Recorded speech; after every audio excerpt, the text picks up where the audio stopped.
Okay. It's Wild Beyond the Witchlight, Isekai. We didn't play last week, but we're playing this week. So does anybody, for a point of DM inspiration, want to reach way back in time, way back in time, and remind all of us what the hell was going on? For a point of DM inspiration. Also, Factspiration. If you would like to share a fact about your character, it doesn't have to be something that anybody in the game knows. It's just something about your character that maybe none of us know would be the optimal one. You will receive a bardic inspiration die that lasts for the whole session. And because I've been informed that there's other DMs out there babying everyone like they're babies, I'm going to give you the question up front, so that you can think about it while someone's doing the recap. So, who in the party does your character trust the least? That's actually a great question. So whoever answers that question, you can receive a Factspiration die for this session. But that comes after the recap. So, anybody got a recap for last session? Going once? Going twice? No one? All right, I can do it. I'll try it. To try it? Okay. Yeah. I totally forgot what happened. It's actually a lot didn't happen because we spent most of it fighting. But okay. So previously on Wild Beyond the Witchlight, we started off back inside that hospital with the now silent babies and the weird creepy woman nurse walking around. You started off with apparently Henry and Lucky just went at it, trigger happy, guns out. And I don't know, like we were in a hospital. I don't know why they're doing this, but they started off doing that, trying to stop this person from, I guess, harming the babies. I couldn't see from where I was in the closet. Oh, by the man, way, was that last session you fought the Feaster of Fears? Oh, okay. Yeah. Yep. All right. Yep. Yeah, those two right there. And so we had the fight, and then some guards showed up inside the hospital, and they saw that both Henry and Lucky were holding out guns. So they kind of tried to rush in. Apparently, one of them fell in love with Twig. But all in all, it was pretty horrible. This thing, I was pretty much so scared, hiding in the corner most of the time, and then like my brain started hurting from being so scared. It was horrible. But eventually, Elliot and Henry and Lucky were able to do enough, hurting on this thing, and it disappeared. And we eventually ran away from the guards back through the portal we came in, because there was a portal that led us to this hospital, under the Jingle Jangle's house. Mm-hmm. A lot of weird stuff is happening in this I guess quest that we have to do. But so yeah, we eventually took out this Feaster of Fears, and we were able to save Telemi Hill.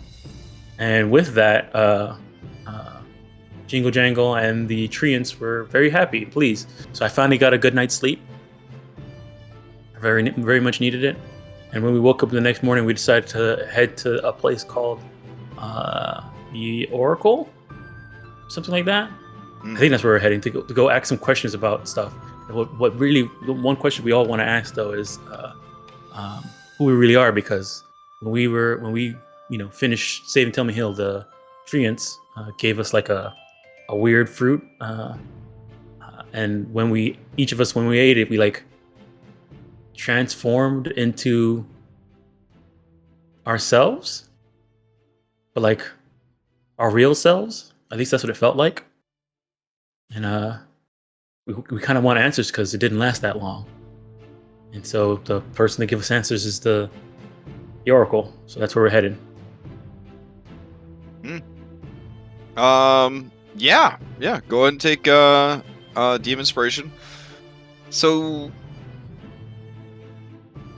yeah, you saved Telemy Hill from the nightmare infestation. You were rewarded with these seeds that allowed you to regain briefly who you were, or who you are, or who you want to be. But it was only a fleeting thing, because there is powerful magic that is either suppressing that or has changed you. And you traveled to the far north of hither, there to the Watcher's Pond.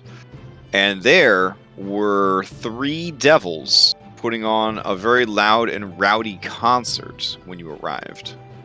True. So that is where we'll continue. All right. Oh, wait. But before we jump in, does anybody have their Faxpiration?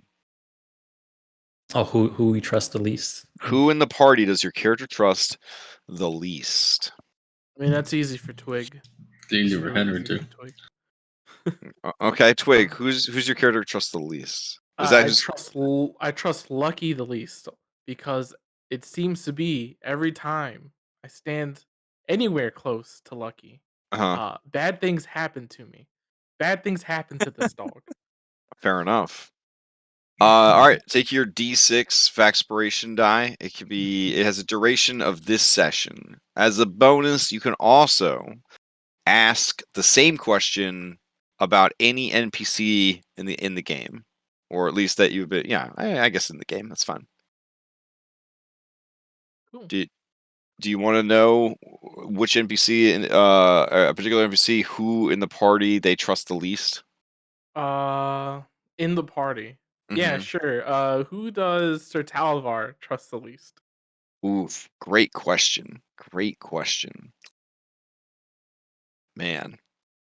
You guys have all proven to be very capable.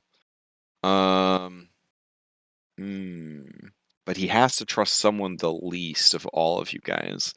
Obviously Kevin, the security guard, he trusts the least because Kevin is from another world and not and just joined you guys.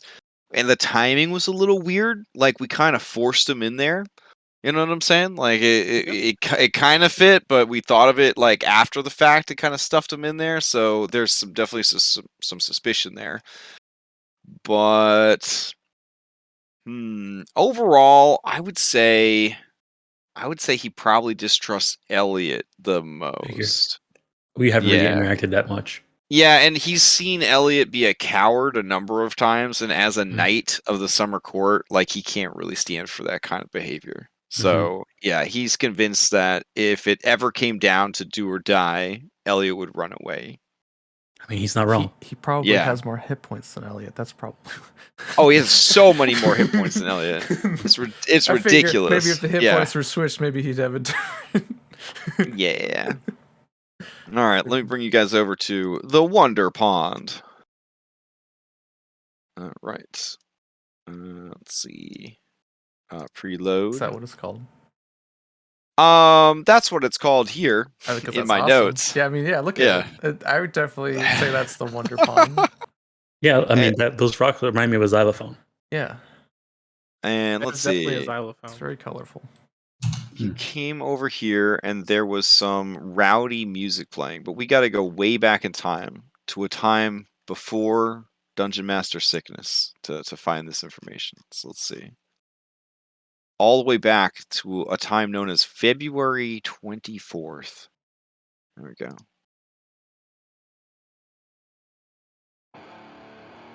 All right.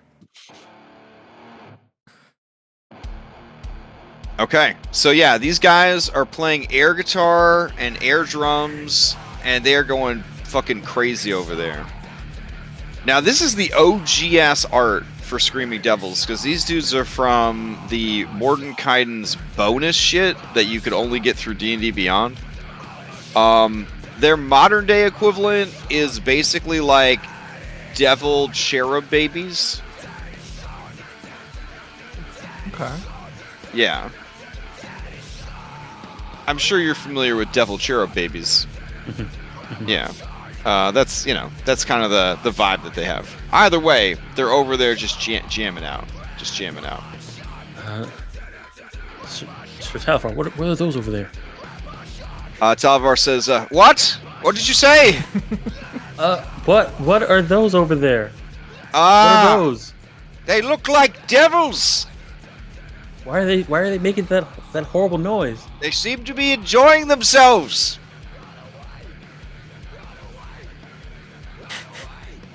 Okay, I mean they're saying run away, so I guess I better.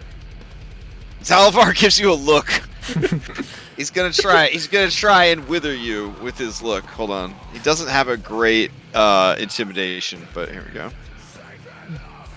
Is this a fear effect? It's a 14. It's a 14. Is this a fear effect? Yes. Okay, I have disadvantage at it. Okay. So I feel the best skill for a player to use to resist intimidation is their own intimidation. Okay. You know what I'm saying? Like, if you're tougher than the person that's intimidating you, you're not gonna be intimidated by that person. Oh shit! Even with disadvantage, he is small boy, and he also looks like Waluigi, who didn't even get into Smash. This is more Elliot's self-preservation is more stronger than the fear of Talvar. Yeah. Fair. All right. So you actually leave? You're leaving the encounter? No, I'm just staying okay. back behind everybody. All right. Kevin pulls out his gun. Oh no, Kevin, not yet. We don't. Huh? What? You can't. Kevin, I pull him over to like. What? Over this way. I tug him over this way. Yeah. And I was like, you can't solve all your mental problems with the gun. He just shakes his head at you, and he holsters his gun. He takes his AirPods out. Then he says, he's like, what? What did you say? You can't. Oh wow, it's loud. Yeah, it is loud. I'm putting these back in. And he puts his AirPods back in. And he pulls his gun back out. No, you can't confront all your problems with. I'm sorry. I'm in this dream. In this dream, I'm basically Bruce Willis. Am I basically Bruce Willis? Question. But you can't. Like you're I'm still wearing the scrubs that I took from the hospital, right? Yes. Yeah. Okay. Something with violence. Kevin, your name was Kevin, right? What? So, I point at my scrubs, and I point at his gun, and then I stand behind him. Okay, yeah, he stands in front of you, and he assumes a shooter stance. Okay. Which looks like on him it looks like he's getting ready to do some twerking. Right, I stand a little bit off to the side. In his security guard slacks, his ass is like two ripe watermelons kissing. I'm gonna tug him away. Okay. Right? So to a place to where he can actually listen to me. Okay. So you guys leave the map, and then you establish that he doesn't need his gun for this encounter. Yeah, it was like he doesn't need his gun yet. All right, when you guys come back, Kevin says, "I don't need my gun. I'm just gonna punch him." I nod. I'll come over next to Henry and stage whisper to him so he can hear me. Where do you think the serpent's at? You think he's hiding because of the racket? Henry? Is Henry hard of hearing? What? Yeah. Okay. I'm just trying to get my sword out. I'm gonna go kill him. That's what I'm gonna do. I would say anybody not trained in perception, you would be having a very hard time hearing anyone. Okay. Yeah. All right. So real quick, I'm gonna go kill him. I just to establish, they're not like playing instruments. Like there's no like. Nope. It's They're playing imaginary instruments. Okay, it's like thaumaturgy is kind of magical. Except play music. That's not. You're just gonna kill him because of playing music. What? Oh, so as you guys step onto the stones, they do play a sound. So if you don't have music enabled in Foundry or you have your Foundry tab muted, you may want to crank it up. Yeah, I heard it. Okay. As soon as that first dulcet tone goes off when Henry steps on the big red rock, they all stop playing their instruments and they look over menacingly.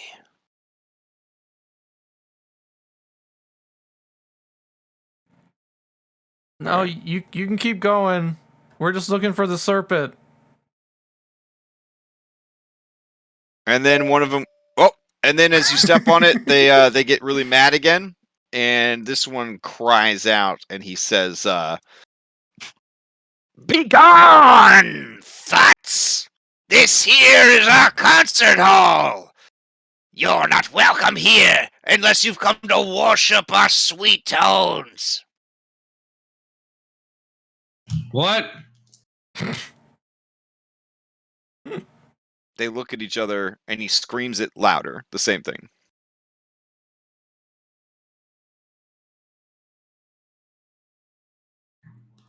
I turned to Lucky. I'm gonna shrug a little bit. We gotta talk to the Watcher. So, Do you know where the serpent is? They both start laughing, and you hear a third one laughing from inside. That's where the drum sounds were coming from. It's inside their little hut.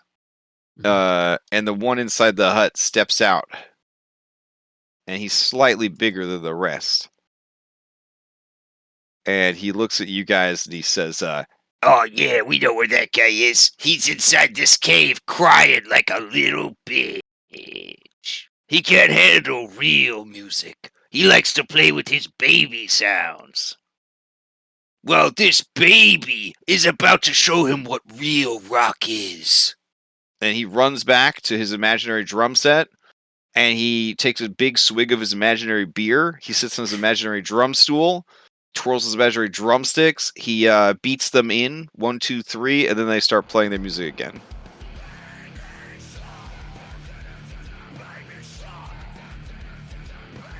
And I just from realized this, what song this is. I just heard it too. Yeah. all right. Hey! The little one flies down and says, "What do you think you're doing? We're playing music right now. You can't be coming in here playing your own music while we're playing music. That's just rude." Well, you guys somewhere else playing music, I'm gonna cut you in fucking half. Oh, big talk. Big talk for a little tiny baby man who's playing baby music on the baby music rocks. Hey, listen, baby man. Why don't you take your baby dick and you go change your baby diaper in the woods? Because we're playing some real music over here, baby. And then the guy reaches into his own diaper that he's wearing and he scratches his butt. That was only the 5th meanest thing I've heard today. I'm going to give you one more chance to back up off these rocks and let us get back to this these sweet sounds, or we're going to cut you in. Oh! All right, they roll into initiative. I was waiting for Henry to just go ding right as he's talking. That's incredible. You set that up.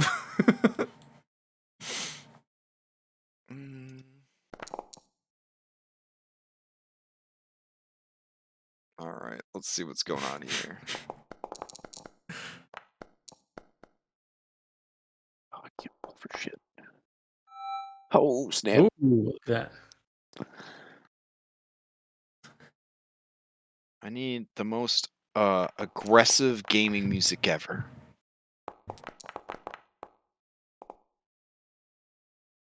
Aggressive battle, 1 hour mix, heavy metal, but it's got anime girls on it, so I don't think they know what that means. I mean, there's a metal band called Baby Metal. All right, we're gonna give this one a shot. But they got them anime girls. I'm pretty sure it's just gonna be a bunch of trance music. So There was a band named Baby. I learned that while looking up baby bands. Baby death metal extended.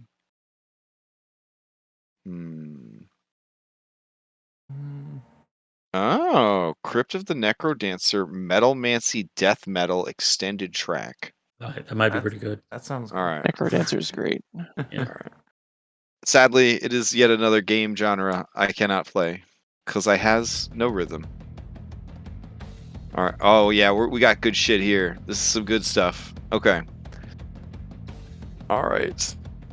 These sweet devil babies roll themselves in. You've caught them unaware, Henry! Unaware! Oh, man. Alright. Alex has won the initiative, though. Her cat-like senses are well honed. Got 22. Boom. Oh, yeah, you get a boon, sure. And one of them got a consequence, too.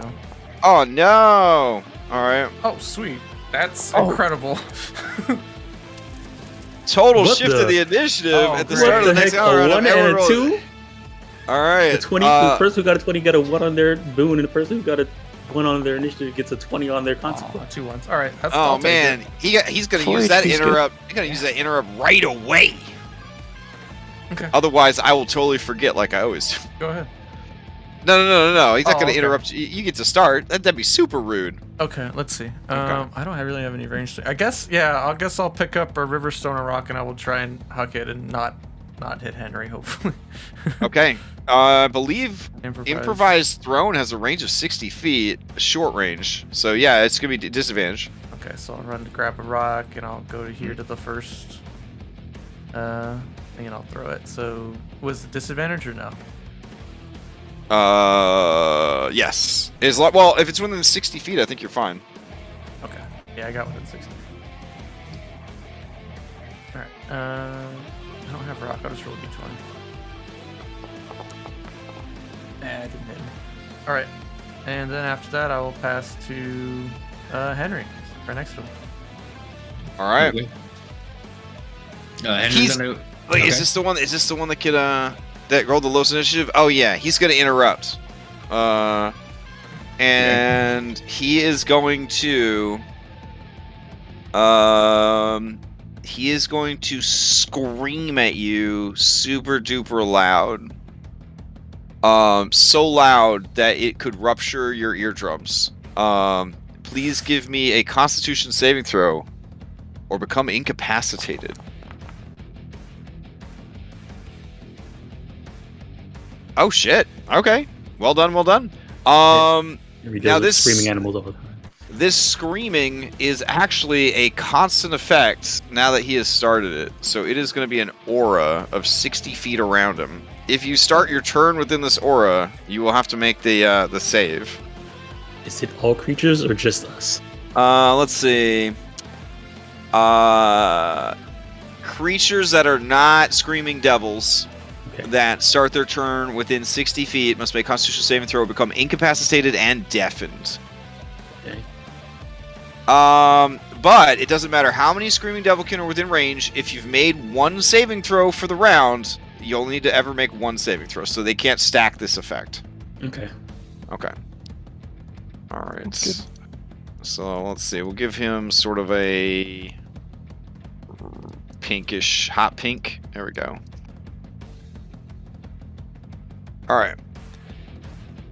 Okay, so then that kind of kicks that off, but now his actual attack, because that's a free action, is going to be Tail Barb. Does a 14 hit? Yep. All right, he stabs at you for 4 points of damage with his literal, like, cartoon devil tail. So it's a long, sinuous tail with a little triangle at the end. Ow. Oops.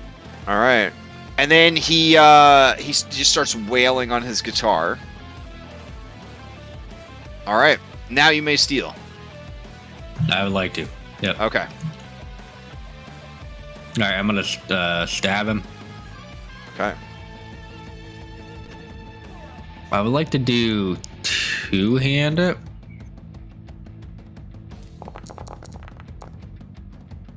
Of course, it rolled the D8 one, but Okay.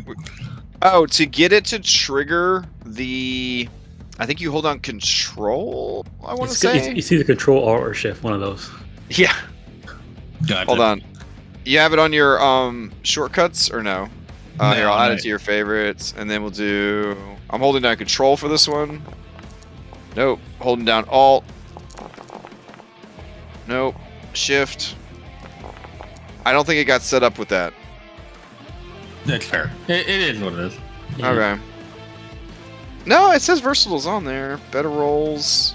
Oh, it doesn't have better rolls on versatile. There we go. Yeah. All right.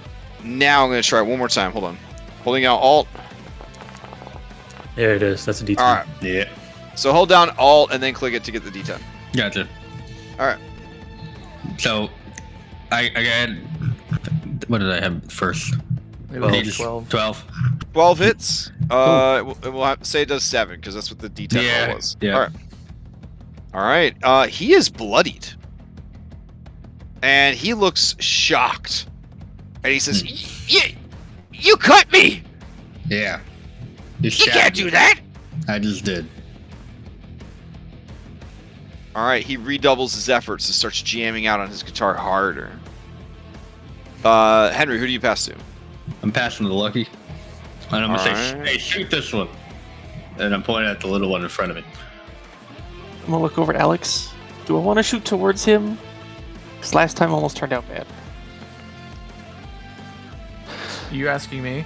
Yeah. No, I hand you a rock. We just need to get him out of here. We don't need to kill them. Well, We could maybe break their stage. Maybe that'll make them leave. I don't know. Oh, dang. What? what was the save? I would say we go break their instruments, but they're invisible. Yeah, Unless they're that's actually there. Henry, see if they have real instruments. I mean, you can always just imitate breaking their instruments. God Yes, there damn, you go. Tom. Make You're believe. really good at Dungeons and Dragons. Okay, I'm gonna 40 feet.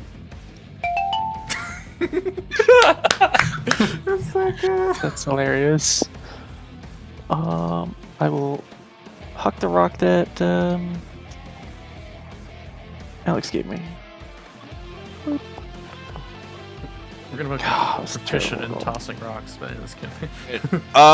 You throw the rock, and it just kind of like dinks off the stone over here.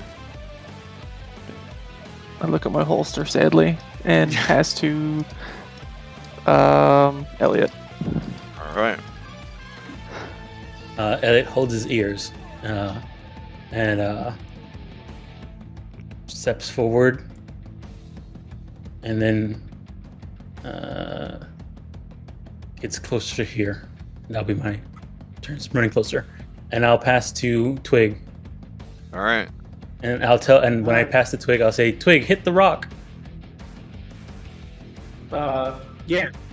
Twig's been waiting for this actually since he figured out us played music. Okay. There was a farmer who had a dog, and Bingo was his name. B-I-N-G-O.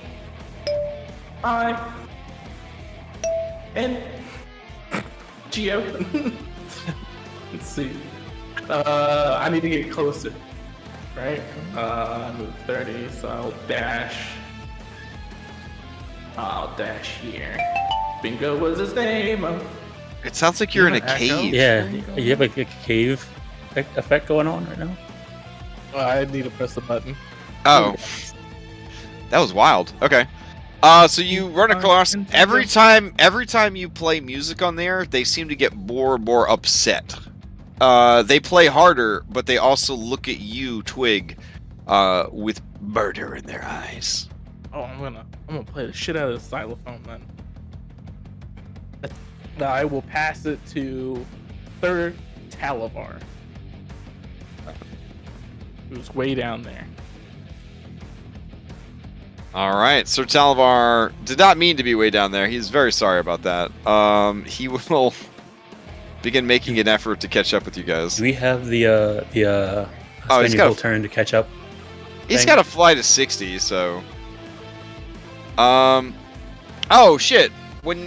Did anybody start their turn in this aura yet, or no? That was me. Yeah, Okay. Go ahead and give me a Constitution save. Oh, oops, no, not this one. This one. Not save. All right, so you would actually be deafened at that point, so you wouldn't have heard Alex's thing about the gun or the rock, but maybe she showed you a rock in her hand, and that's all right. But you would have actually been incapacitated, so we'll just pay it forward, and we'll just say at the beginning of your next turn that we'll apply for that.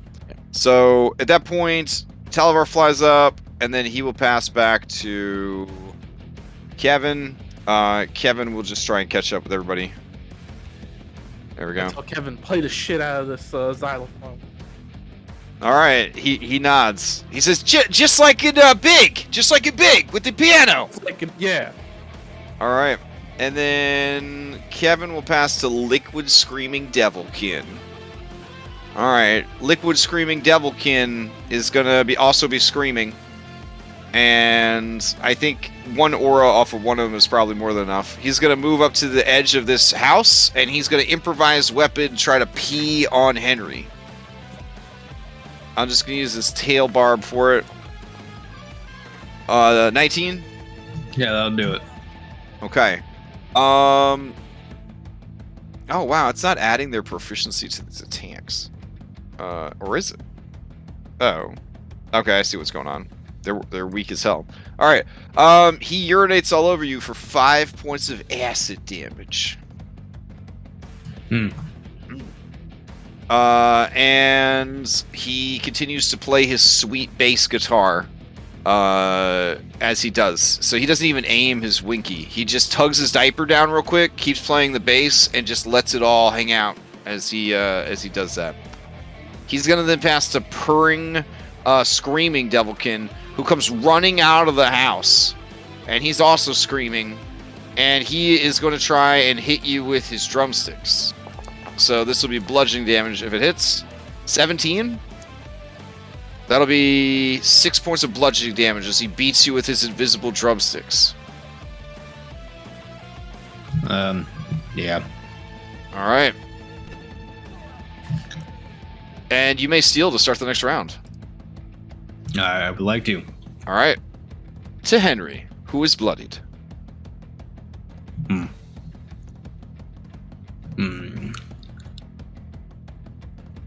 gonna turn back to my party and be like, I don't think throwing crappy rocks at them is working. And then, Tell them their music sucks. yeah, I feel like I'm okay. This guy with his wiener hanging out, still dribbling acidic pee, he says, the only rock that can hurt us is rock and roll! I'm gonna cut his penis off. Whoa! Oh, okay, give me an attack roll. Okay, you do. Whoops. Sorry about that. He begins to just scream even louder. You didn't know that was possible. Also, Henry, give me a Constitution save because you did start in their screamo aura. Oh no, you would have had to succeed at a cost to chop off his wiener. Would you have still done it? Yeah. Any cost? Mm-hmm. All right. An NPC is put to a perilous situation. All right. Let's see. So, Sir Talavar, let's see what we could do for him. Let's see. Oh, I know what we could do.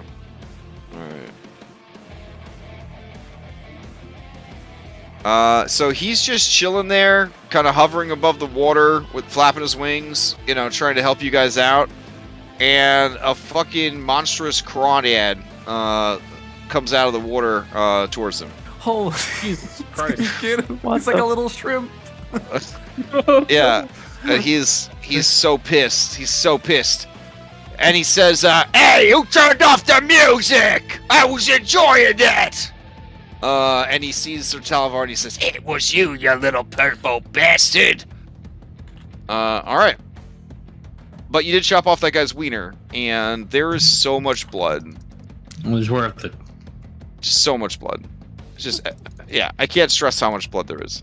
Alright. Anything else from Henry? Oh, God. No, I guess that's it. Alright, this guy's gonna steal. And you hear the clatter of his bass dropping, and he puts both hands on his wiener, and you can tell he's trying to put pressure on it to stop the bleeding. He's gonna use the disengage action, and he is going to try and get away from you.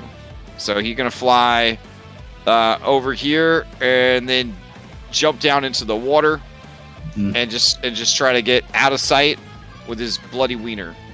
Question. Yeah. Since they were air instrumenting, when they pretend to drop something, we still hear something dropping? Yeah, of course. Okay. Wait, do you not think that you should? No, it's fine. Well, because if they're playing like an air guitar and they just pretend to drop something, and I hear it sound like it drops, then that makes sense to me. It does make sense to Elliot. To Elliot, that now that he is has that, had got his it. previous awakening. I feel like everybody's got a plan until their penis gets cut off. Yeah. All right, I'm gonna pass to Purring. Purring is going to have to make an evaluation of his courage. So I'm gonna do a charisma save. Ooh. He's not going fucking anywhere. Alright, you went up to 2 allies, but use a reaction to move up 20. Well, this guy runs away, the other ally. I'll just take him off the fucking map. He is absolutely done. However, Purring is, he's not going anywhere. He's gonna stay right there. This guy will fly over to Lucky. I like to take attack of opportunity. Does it provoke on this one? It does not provoke an opportunity. It does not provoke an opportunity. Okay. All right, and then because he mustered his courage, this guy is going to keep trying to attack you. Okay. All right. Oh. But he only got a 4. That does not hit. All right. And then that means he could pass to his buddy. So substitute is going to go. And let's see. There we go. Aw, it didn't pass the turn marker. You gotta. I guess like sometimes when you like reactivate it and press it again. Oh really? Yeah. Oh, that's like a lot of work. I'm sure it'll work on the next guy. Yeah. All right. All right. So substitute is going to try and stab Lucky with his spiky tail.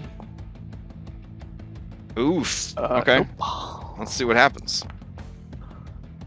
Fatigue. This battle is more grueling than most. Oh no. He's got to make a con save DC 12. Or get a point of exhaustion. Oh, he's fine. He's fine. Alright. He's going to end his turn on that little rock and keep fighting you. So he will pass to Alex.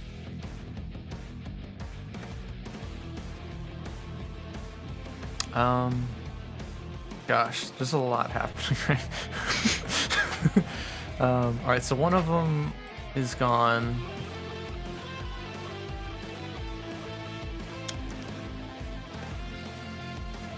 I think I'm just gonna try and reason with this crawfish that is trying to Talvar. I'm gonna say, hey man, if you just let him go, we'll get the music started up real quick here.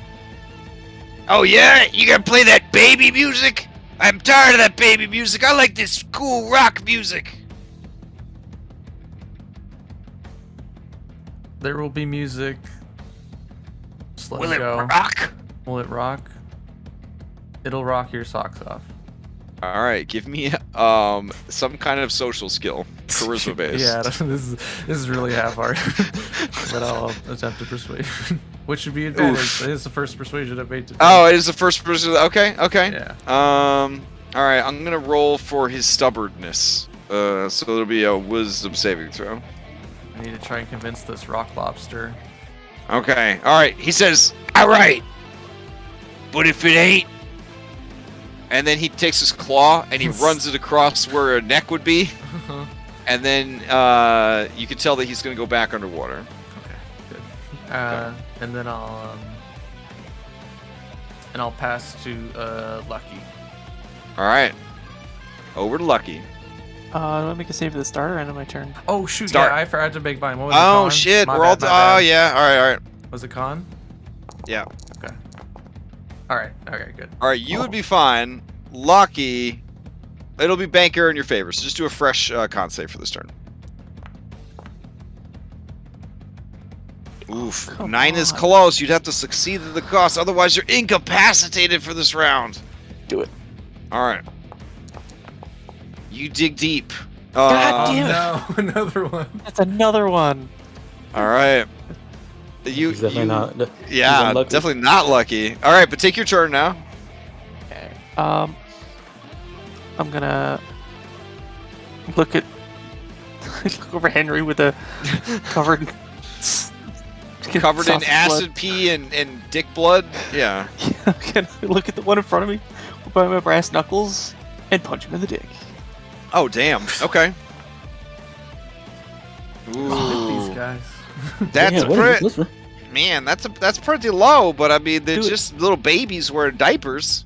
Oh, you guys succeeded at cost. Okay. Yeah. Let's if I get another misfortune I'm token. gonna fucking die next to this guy. You moved up to 10 feet into a Yeah. disadvantageous position. Why don't you get next to him? All right. So Me. brass knuckles. You gotta re-roll the damage for me because you succeeded at cost. All right.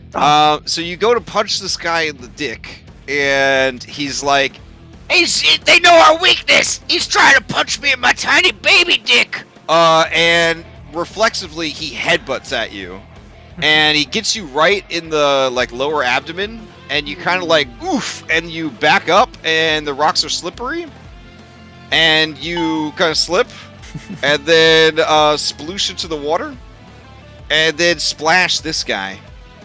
And then this guy who was getting ready to go home and wait for more music, he's like, Did you just splash me? And you see him get enraged. Shit. You want to add another unlucky stack because it didn't stack for some reason. Oh no! As long it it's- never gets worse. It's just now it's even Okay. harder. It's even harder to get better. Yeah, Okay. yeah, that'd be I thought I'd terrible. go. Okay. Who do you want to pass to, Lucky? I'll pass Well, to. you still have movement, so you could try to swim away, but it looks like this guy's pissed off at you now. Because that'd be gonna pretty shuffle- disadvantageous. Here. Okay. And as And you do, attempt- he says, "I told you no baby music." Attempt to climb onto the stones. Okay. And then I'll pass to Twig. All right. Rock lobster. Oh my goodness. Hey. Very nice. Oh, Very wow. nice. Here's your boon. Hey. Oh. You just Pass took it it, over you here, just took it please. from Lucky. There you go. Alright, and so I go BING, and then I'm like, I will attack this with the stick. Oh shit. Okay. Oh yeah, that is gonna hit. Oh, All right. Do you kill him or knock him out? I will non-lethally slam his dick up. Oh jeez. Okay.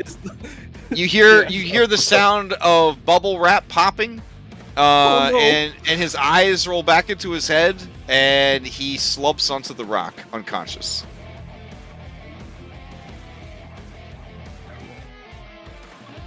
And then I'm gonna use the rest of my movement to play more music. NGO.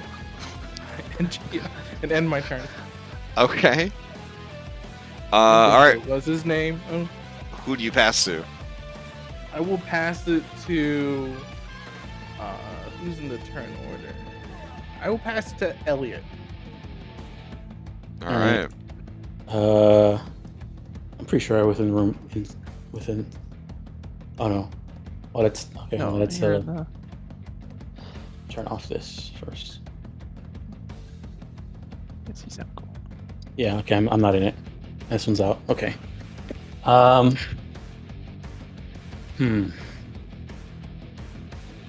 How does purring? No one has hit purring yet, right? No, purring is still at max hit points. Okay. Okay, what I'm gonna do is, can I step on this and then continually step on it to try and play like a what type of music does Elliot listen to? Works at a bar. I guess jazz. He seems like the type of person who listens to jazz. Jazz xylophone. Yeah, jazz xylophone. So I want to like jump up and down and I don't know, do some feet work to try and get this to play something to, I don't know, maybe see if they like this type of music. Okay. Jazz. So you're gonna play a single note of jazz music, or you're gonna alternate between the? Yeah, I want to use my all my movement and dashing just to like, Okay. step on these rocks. This would be a 2-step process. Then this would be a performance check, and it would also be. Actually, we could make it all in one. Do a performance dexterity. Okay. Nice. Performance dexterity.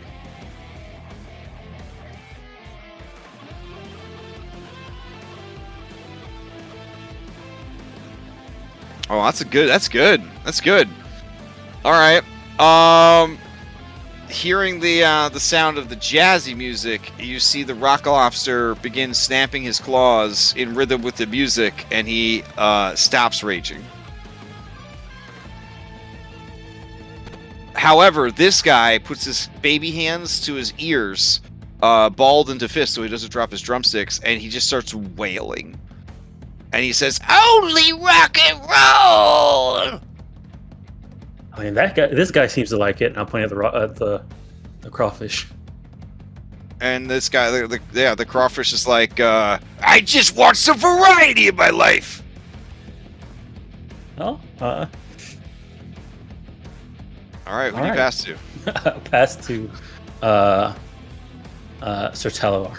Okay. Sir Talavar says, "Lucky, are you all right?" Yeah, surprisingly.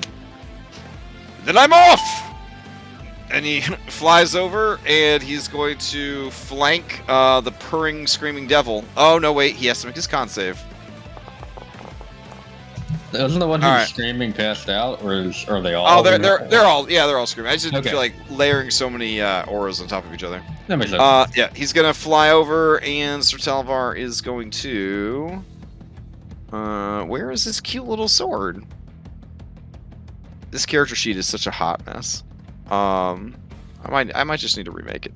Let's see.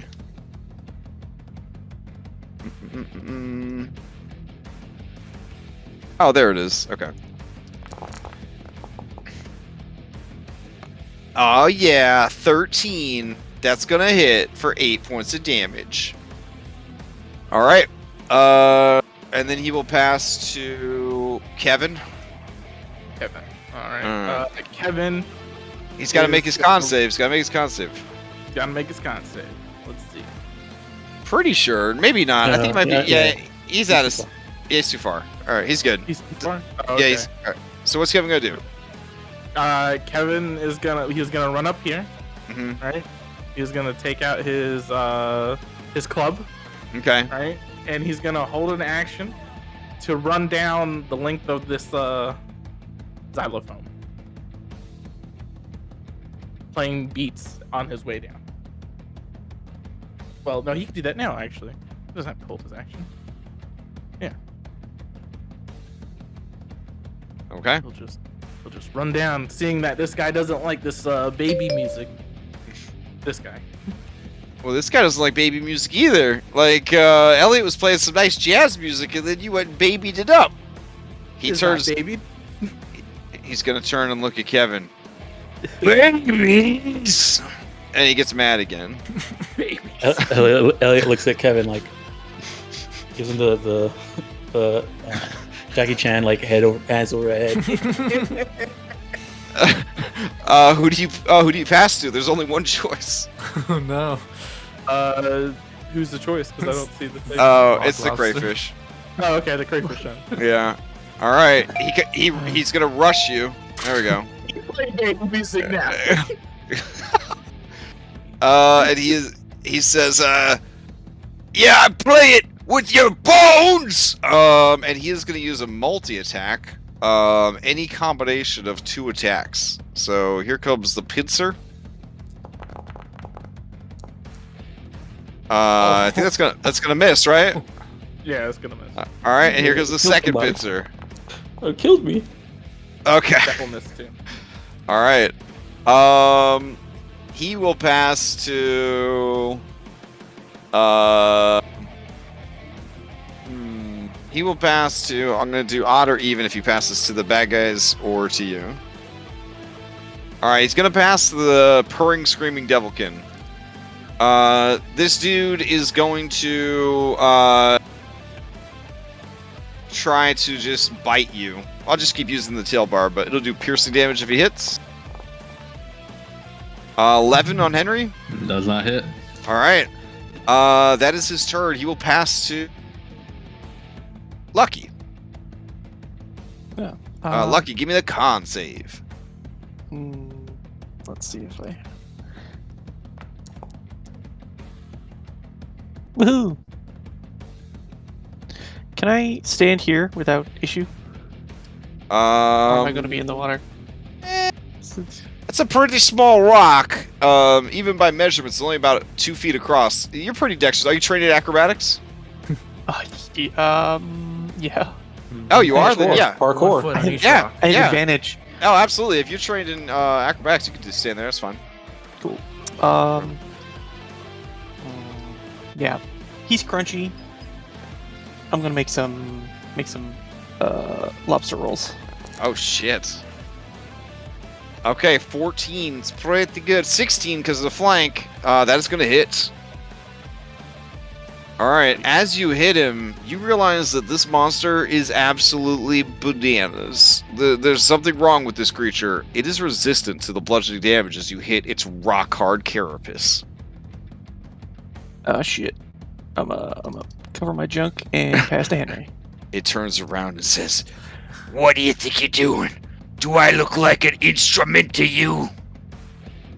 I missed. I'm sorry. Elliot turns to Alex like, "Why are they so bloodthirsty all of a sudden?" No. Henry, you're up. Lucky, tell him you were giving him a massage. Oh, geez. Henry, give me a Constitution save against the screaming! His music must turn something on in them. Henry, this is nothing to you. Mm-hmm. I'm gonna try to cut its penis off. Damn. Unfortunately, it is too small of a target. You were unable to do so. The creature looks down and says, "Well, you tried to cut off my dick?" Talavar, cut off its dick. I passed to Talavar. Talavar blushes. He turns a beautiful, sort of indigo color in his cheeks, and he says, "Sir, in the summer court, we love penises. We do not cut them off." Yeah, this ain't the summer court, does it? Well, certainly not. But I will never do such an uncouth thing. That's very dishonorable.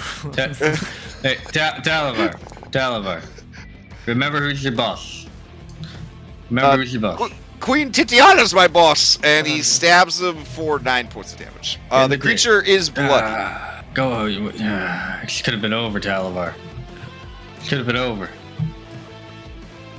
All right. Talavar is going to pass to Twig, a truly honorable fighter. I mean, I guess you didn't watch me just slam this dude non-lethally in the dick. This guy, he was playing the guitar, his air guitar. Yes. I'm gonna try to reach for it with my mouth. Okay, I need you to make an imagination check. Okay, imagination check. I'm imagining that the guitar is still in his hands. Okay. And he's still trying to play it, even though he's just like, all right. Give me a raw intelligence, wisdom, or charisma. Okay. Oof. As you feel around for it, you start to wonder, was it all made up? Yeah. Maybe it fell in the water. Maybe it did. I will hop skip, I guess, up. Okay. All right, this is wet stone. Henry climbed up using the sheer aggressiveness of Henry. Go ahead and give me an athletics check, because we're in combat now. Okay.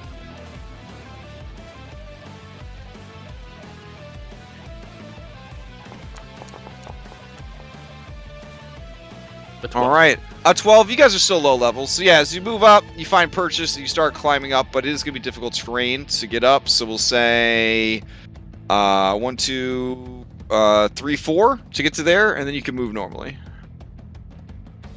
Okay. All right, so it'll be 25 feet to get to here. 25 feet to get to here, and then I can do a diagonal here. Sure. All right. And then I was gonna slam him with the guitar, but all I have is a twig. So I will slam him with my stick. Or try Okay. to. Does fact for D6 is that what's that? Anything? Any roll after the fact. It could be any roll after the fact. Okay. I will stick. 16. That is going to hit. All right.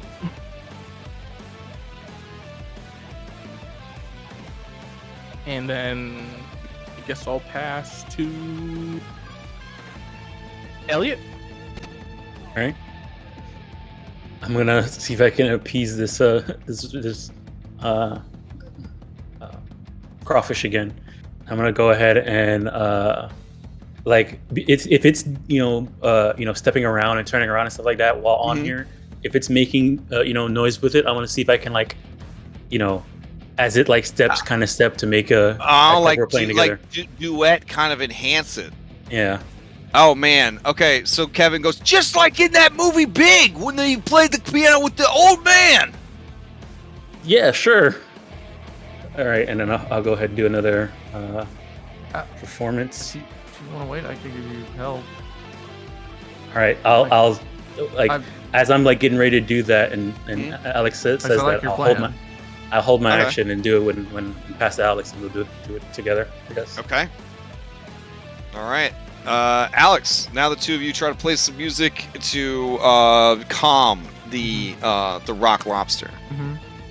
Okay. Yeah, and Lucky, you might still have to give him a massage, but try and calm him down. Right. Do you want to roll it or you want me to roll it? Go for it. I'll help you. Okay. Performance, dexterity, performance. There you go. Oh yeah, that's really good. The music sounded pretty good. Doesn't sound like baby music. He calms down. Elliot wipes his brow. They were just panning as it was just Every time he gets mad too, it's totally like a fucking cartoon. There's steam coming out of his That's his your train carapace. sound. Yeah. Yeah.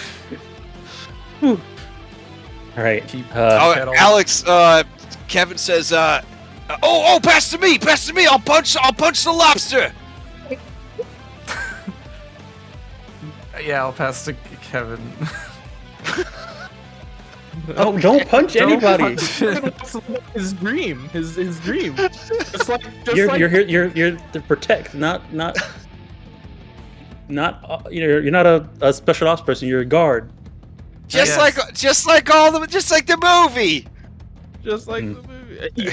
He asked the crawfish, have you ever seen Big? You just jump on these notes. Do you want to jump on these notes with me? Yeah, give me a that's better. Give me a performance check with Kevin. He's gonna do it even better because he's the MC of his dream. Okay. Okay. How do I? Oops. Okay. What the fuck? Did that roll? It rolled. Okay. You're gonna sue them with animal handling? No, it wasn't that. So it hid everything. So I went to show. Oh, okay. Double clicked, thinking, I need a double click to get it to show. He has no training in performance, and he has the same modifier for his animal handling. So we'll just use your animal handling roll. You make music real bad. He turns around, and you hear the train whistle again.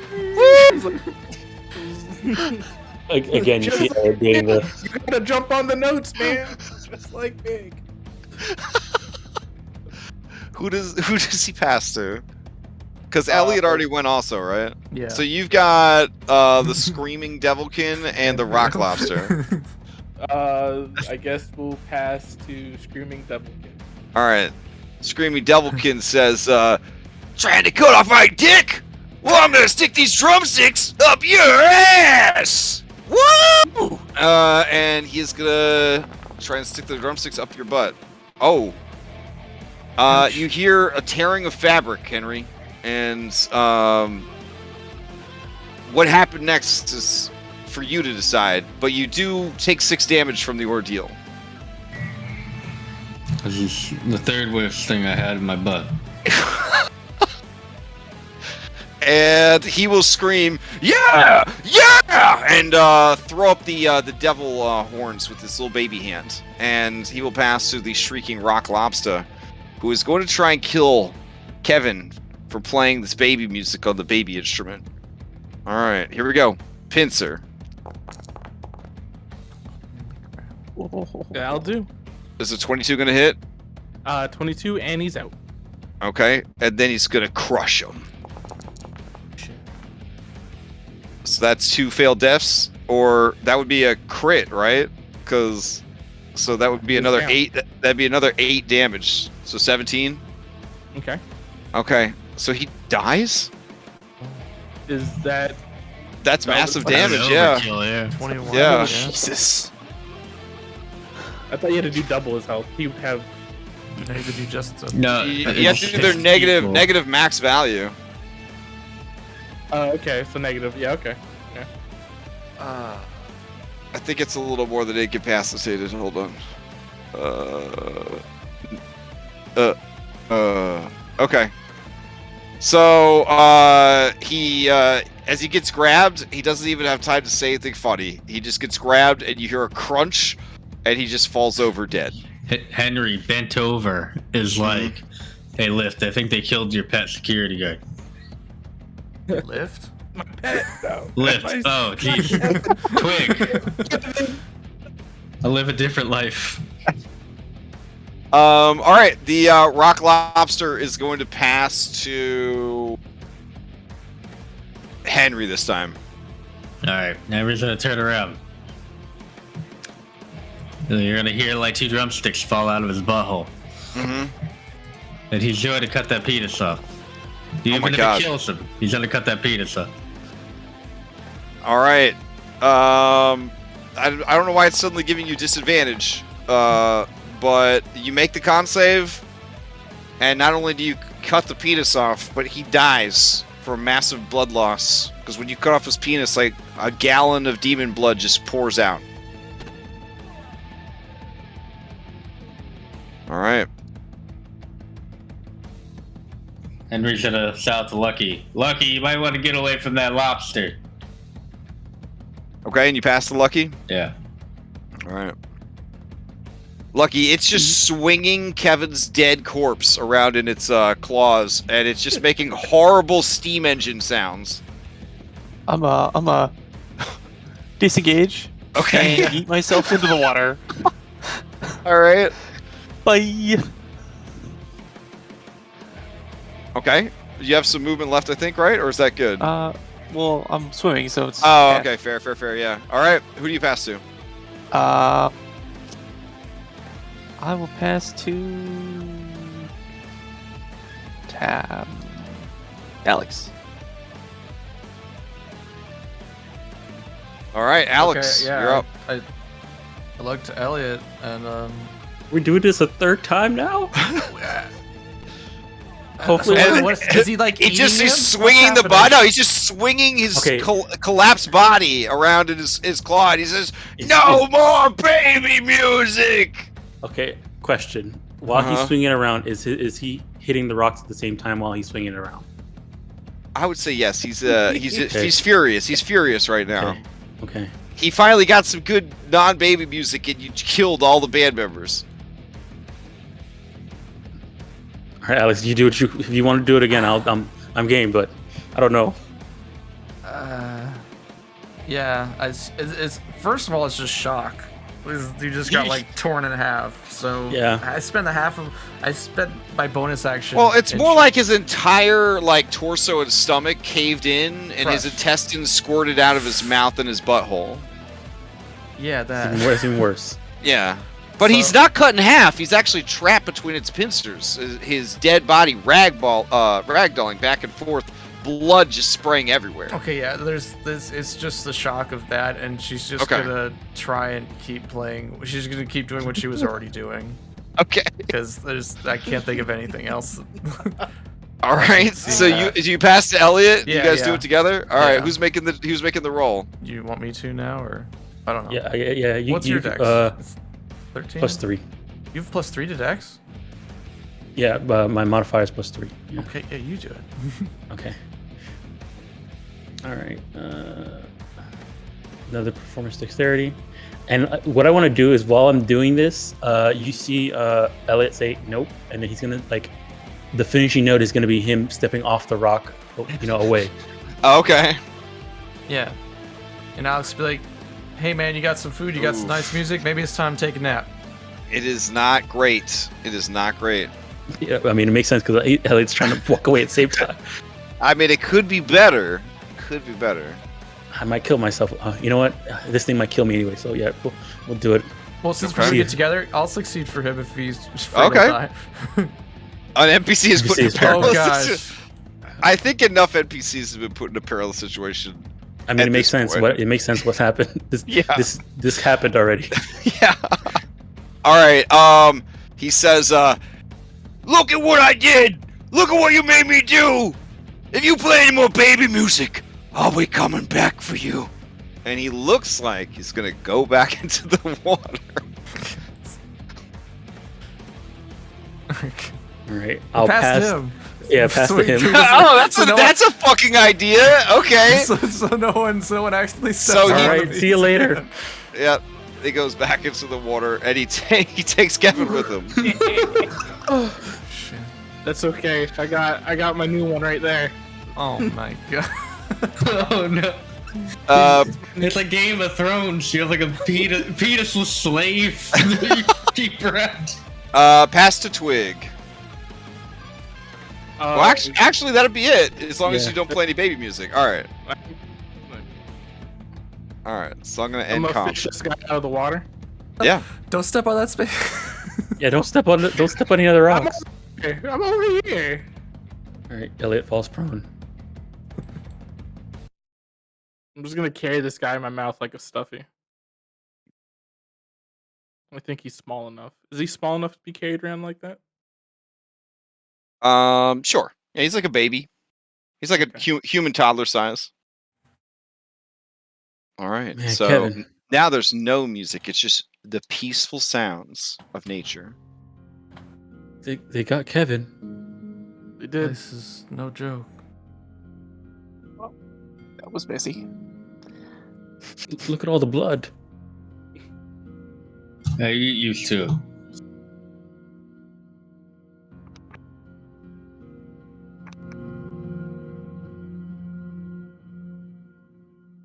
Does anybody want to say some words for Kevin? Or he was one of my best friends. I knew him for a day. He watched me poop. That's all I can ask for out of a friend is to watch me poop. I'll miss him a lot. Yep. Cool. All right. So the person we're looking for is below us. You gonna take those drumsticks? No, you can have. I'm gonna try to imagine those drumsticks Okay. on the ground. Imagine one of them still sticking out of Henry's butt. Yep. I'm All right. imagine that too. Okay. Give me that imagination check. Oh, yeah, you did. Yeah, you did. Henry, you feel a gentle tug as the drumstick is removed. Twig, you may add air drumsticks to your inventory. They are a musical instrument. You know what's funny? When I was in Colorado, we went to a museum, and they had a guitar exhibit where they had just every single type of guitar-related instrument. They had an actual lute and everything, and they were all in like glass cases. And one of the ones was the air guitar. It was just an empty glass case, and he actually had like a description of when it first showed up, like the history of it, and everything. Nice. That's awesome. All right. You hear, now that there's no loud music, you hear gentle sobs from inside the cave.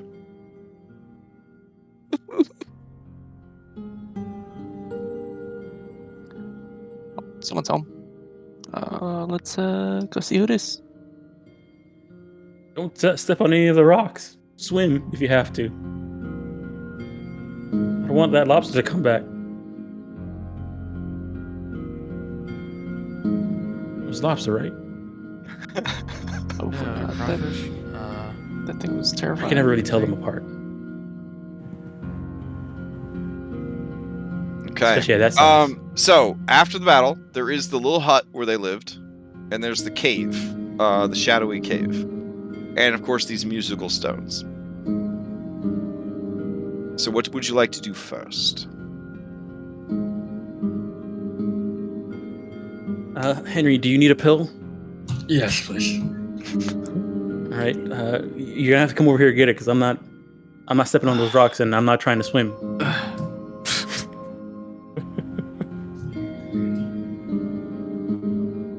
I'm gonna take my stuff and go in the cave and see what's crying.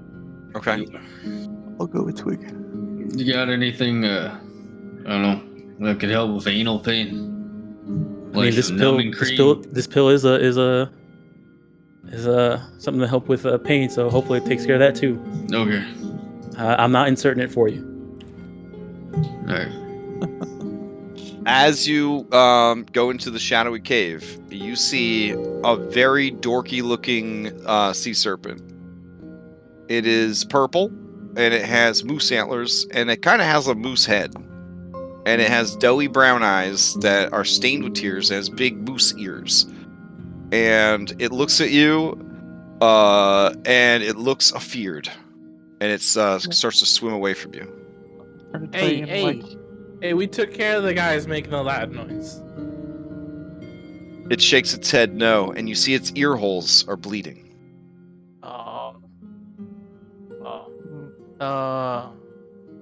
I stepped back out of the cave to yell for either Elliot or Alex. I was like, we got an injured guy in here.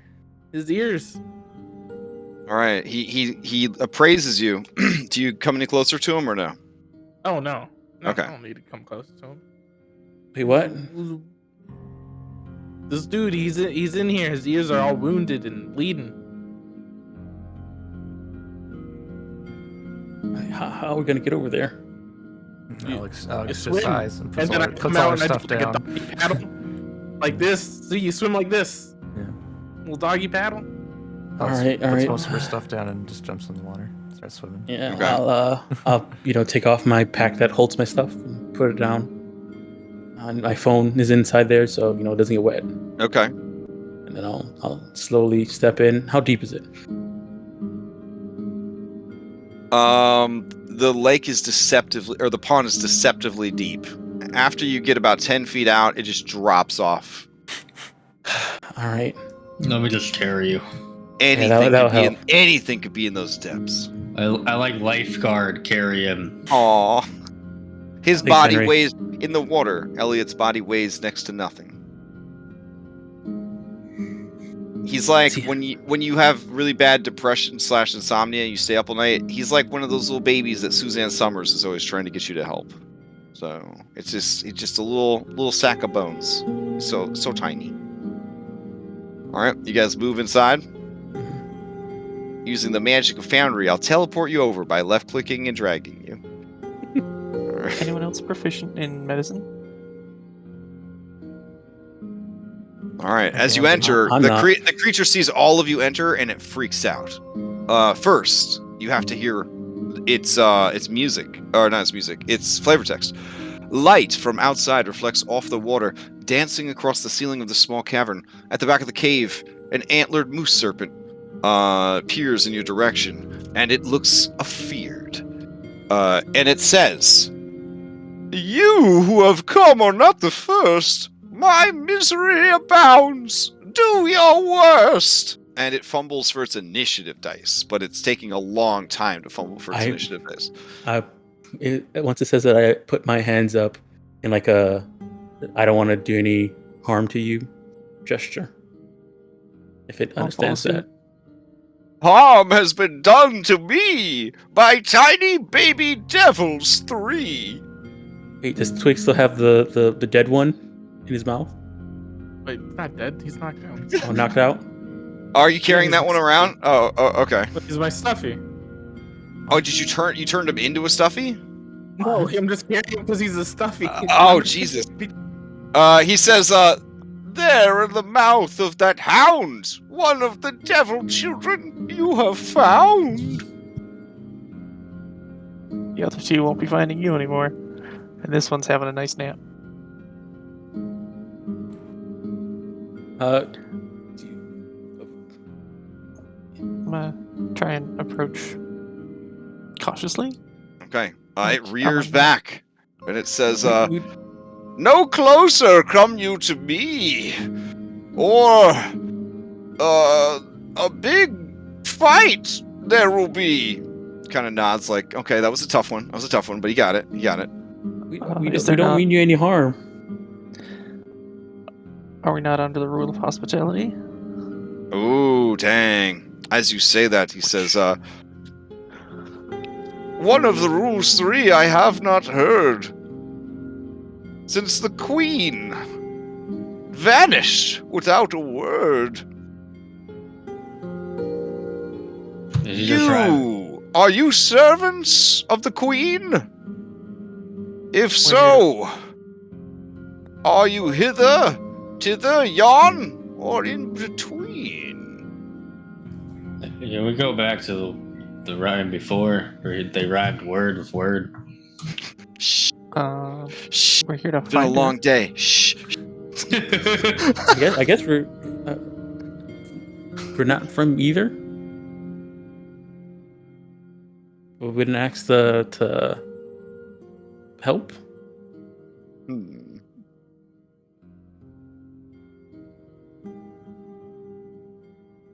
Reciprocity. I will abide.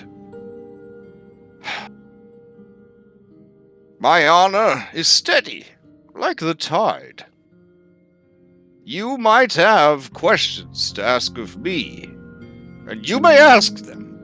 Questions 3.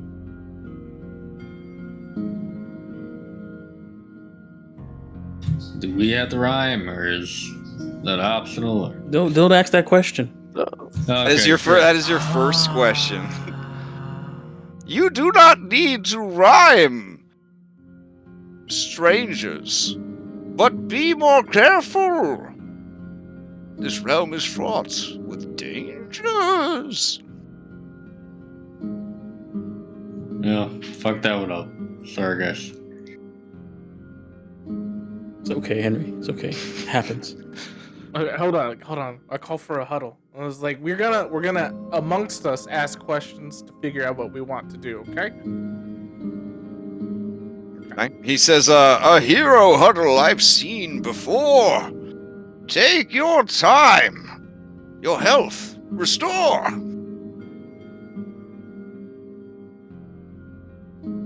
We'll punch Henry in the shoulder.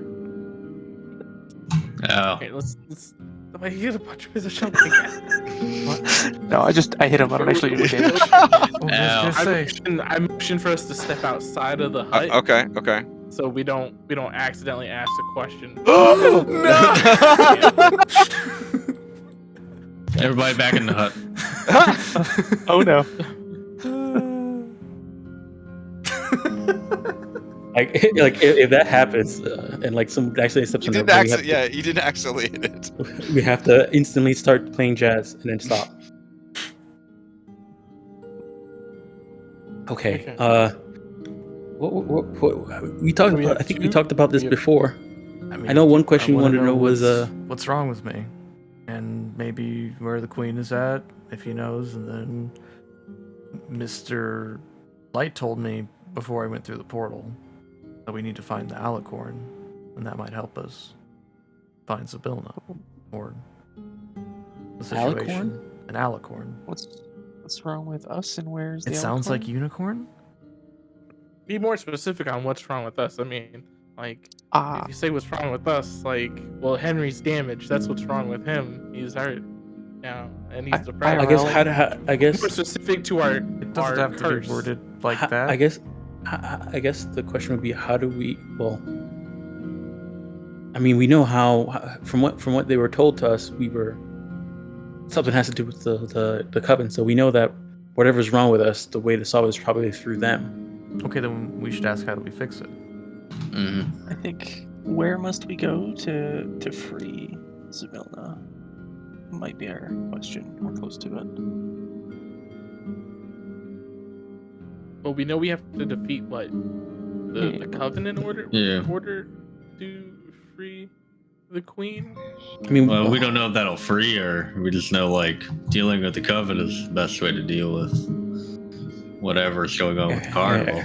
Everything that's going on with the carnival, and I guess whatever's going on with us. I would imagine so, but I mean, I can't what do we need to free the queen? I mean, this doesn't really seem like the kind of place that would work well without a leader. So, what should we ask that? What do we need in order to free the queen? Well, we know we need to find the alicorn. IRL, I know what one is. I wonder if I know one. Yeah, your character can attempt a media check. I think that's a yes. What is the intelligence save for? Oh, oops. Were you doing a media? I mean, I will take a 15 plus whatever you have in media. So. Or meta? Excuse me, meta. Meta. Yeah. I think that'd be just a +1. Okay. I mean, obviously, an alicorn is like Twilight Sparkle on that My Little Pony show. It's a Pegasus with a unicorn horn. Or a unicorn with wings. Oh, so where can we find one then? They made it seem like it was so maybe. But also, an alicorn is an old-timey way of describing the horn of a unicorn. I guess what did he say the alicorn would do if we found it? What did Alex? What did he say? He said, "Find the alicorn's horn and hold on, notes." Find the alicorn and free the dormant queen. That's what he told me. So let's find her. I guess where is the alicorn that would free the dormant queen? That will help. That would probably get them.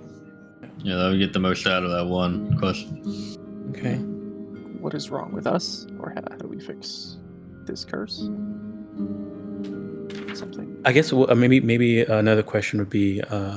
Oh no, we only have 2 left. I mean, we only have 1 more. Oh wait, I got more. The unicorns. The wind unicorn told us that if we found the alicorn's lost horn and return it, that would be good. That's what the unicorns at the carousel told us after we solved their riddle. That's true. Okay, so we need to know where the horn's at. Yeah, so find the alicorn's horn. That would help free the dormant queen, and that would probably give us a couple locations for it, maybe. And then, maybe a question about how do we? Is there a way for us to permanently be ourselves without dealing with the queen, the coven? No, that'd probably just be a 1-word answer. No. Maybe. Boy, it'd be nice if I was allowed to just give you a 1-word answer and didn't have to make up some fucking rhymes. Oh man, that'd be amazing.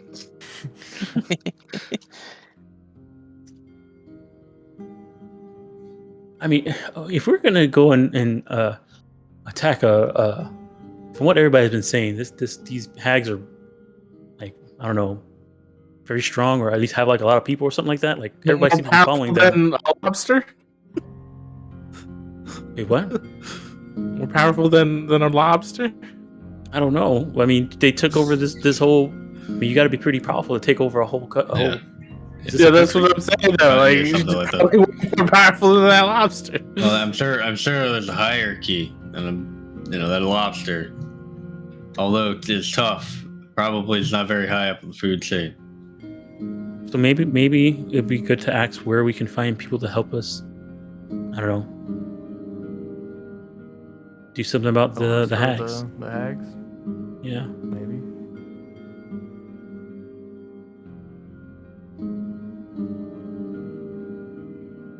Okay. Does that sound good, or do we want to ask something else? I mean, it's either fix the curse or whatever you guys got. I wouldn't mind having the curse, lifted or knowing how to. Okay. I mean, we can ask how to fix the curse, but I'm just wondering if it's gonna be just we have to have the hags undo it, but maybe it's not. We don't know. So asking this question will let us know for sure. Yeah, that'll be a guarantee.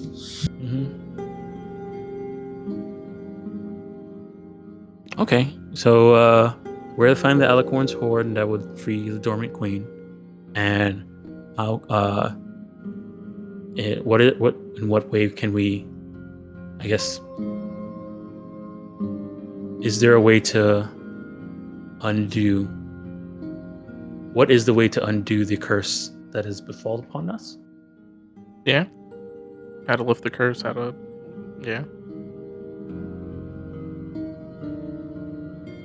Okay. Yeah.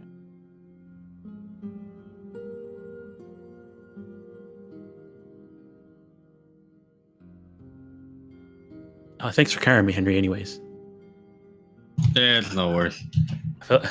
This entire time while we're having this hero huddle, I'm just like on my back. Yeah, on his back, or being princess held or something like that.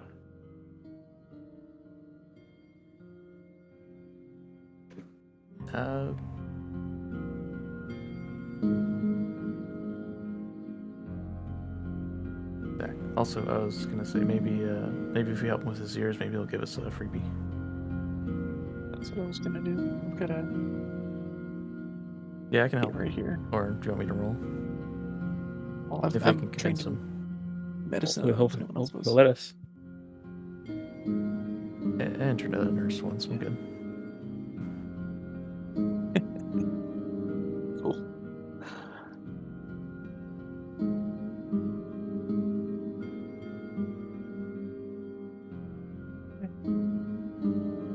Okay. So I will.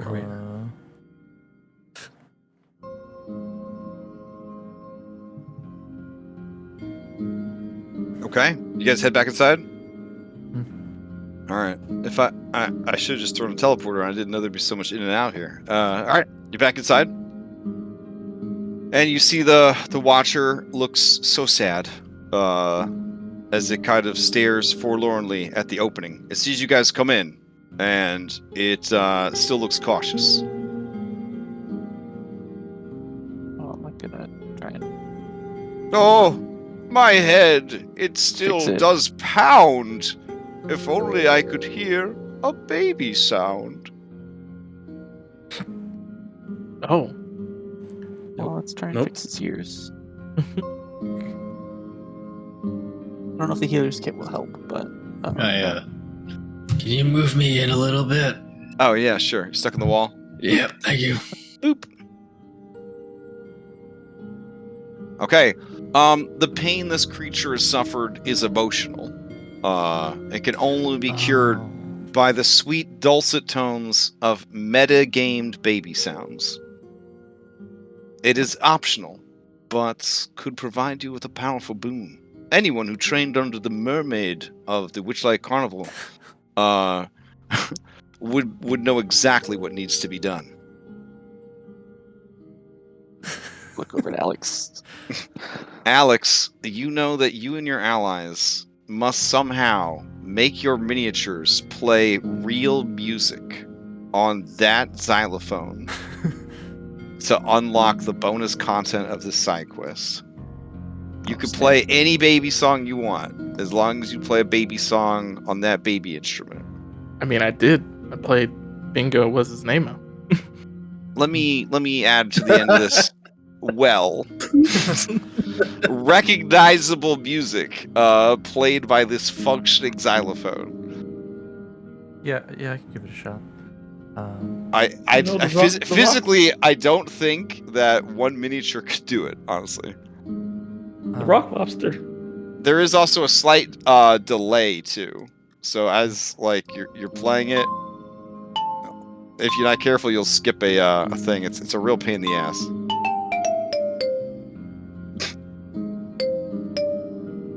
You don't have to play it fast, just recognizable. Right, can you? Are we doing this, Alex? Because you were trained with the mermaids, I could provide for you a free song. A free song. Okay. Yeah, the free song is "Mary Had a Little Lamb." If you have a different baby song you want to play, but this is its favorite song. Okay. Yeah, I can totally figure that out. Okay. But maybe should we ask her questions first, or do we? Yeah, they're separate things. It's still gonna reciprocity for getting rid of the devils. Answer your questions. I gotcha. Okay, so let's ask her questions first, and then we'll dread stepping on those. I mean, yeah, I guess that's way. If it does come up, we can always run. Yeah. That's what we should get our. Get what we need and get out first. All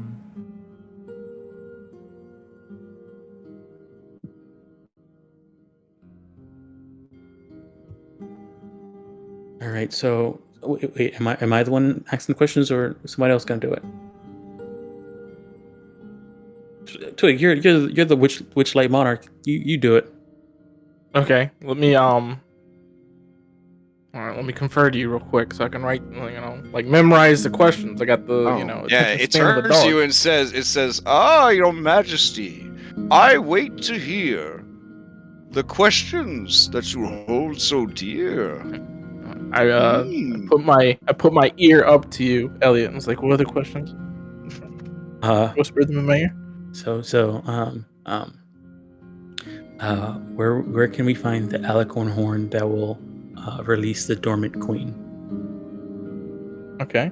I say, where can we find the alicorn horn that will release the queen? In a world of stone and steel, where monstrous constructs race on wheels, the alicorn has come to rest with the boys who would love it best. Do we have to go home? Talking to myself. All right. Yeah, you immediately clap your hand over your mouth. Yeah, that's a it's a very Harry Dresden move right there. It's very Harry Dresden. Okay, and then I lift my ear one more time to Elliot. I was like, okay. We got that one. Here, hold on. Are we doing art curses or people? Curses, right? Did you guys get that, or do you want the writing for that? Could you have the writing for that? Yeah, I have. Yeah, I'll take the writing if you have it. Yeah. Okay, I think this one was I guess the thing is,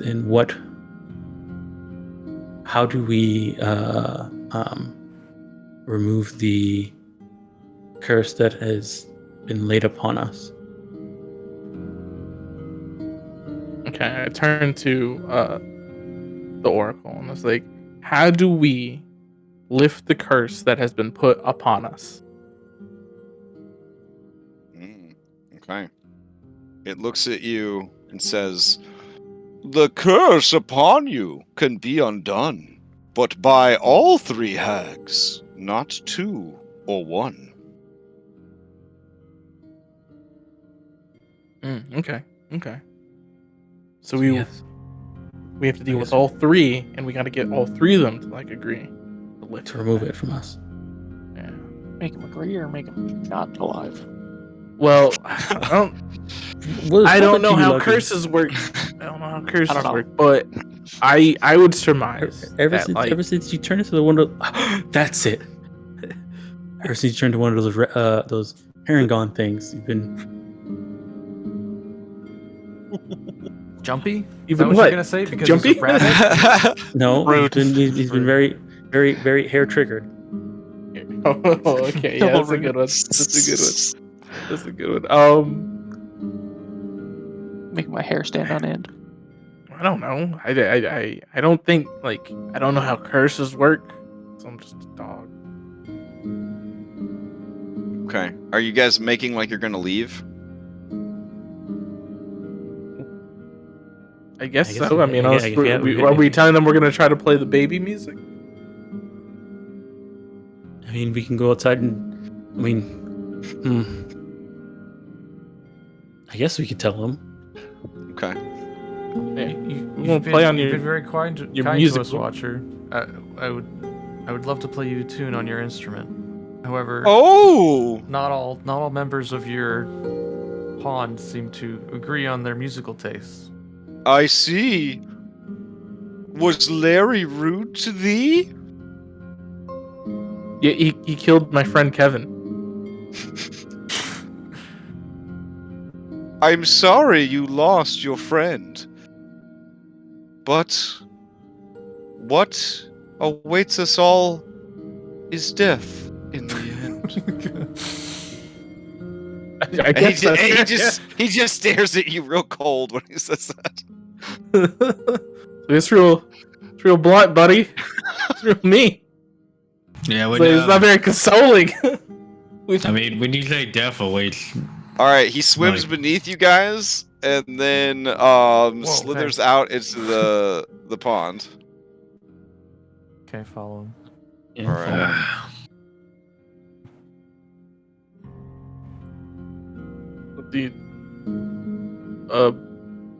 What do you need us to do there, Alex? If you need our help?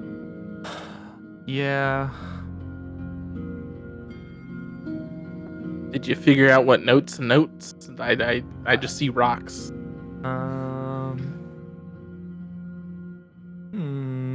I'd have to test them. Oh wait, why don't we just ask him? He should be able to at least tell us what the proper notes, right? Oh, I suppose. Wait, what do you want him to do? As a non-music person, I don't know what notes are.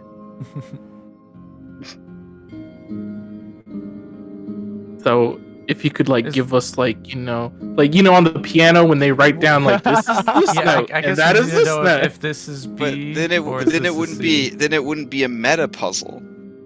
Oh, okay. I feel like according to the Xylophone archives, where I had to sign up for a fucking membership to download these notes, this is officially the deal. But because you did save the mermaid, I will reveal to you the notes. I think I could get it, but you're right. I wouldn't be able to do. Okay. Yeah, that's BC. Okay, yeah, that's what I thought. All right, so yeah, I could do Heart and Soul then, but then I need someone over on this blue one, and then. Oh gosh, choreographing this whole thing. I know the first part at least. You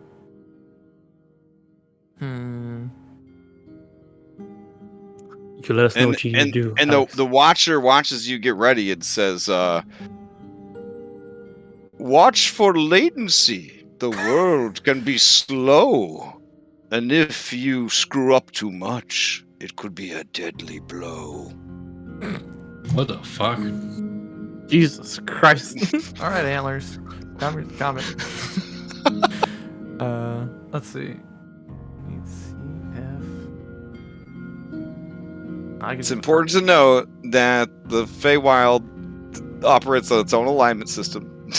Okay. So, if you step there, Elliot, will it go?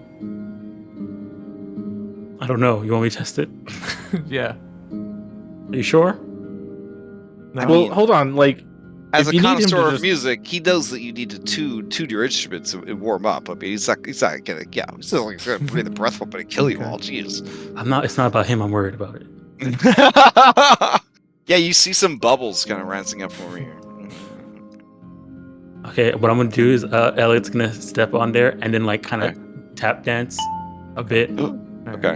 And to make it sound like jazz. All right.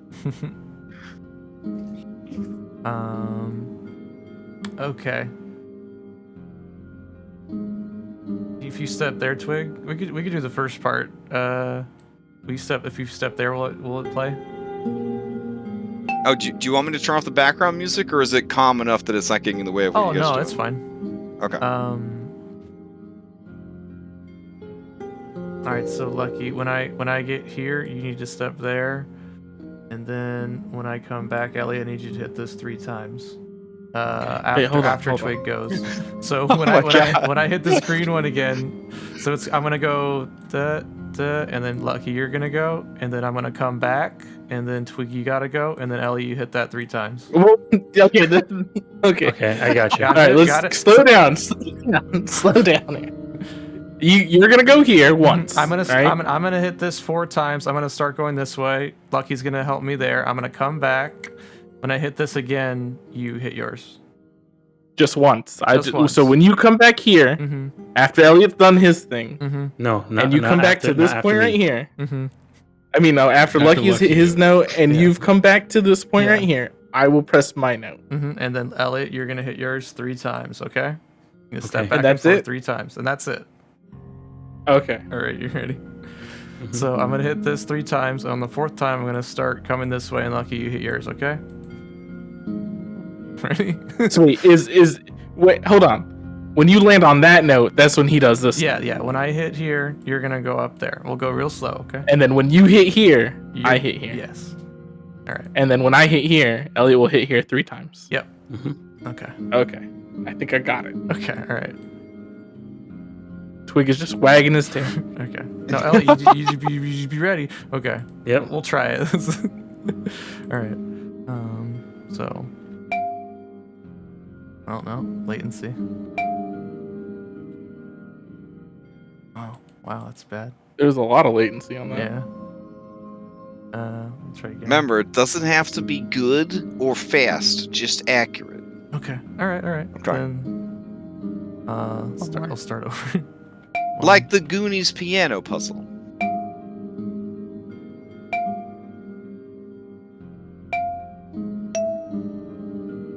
Lucky.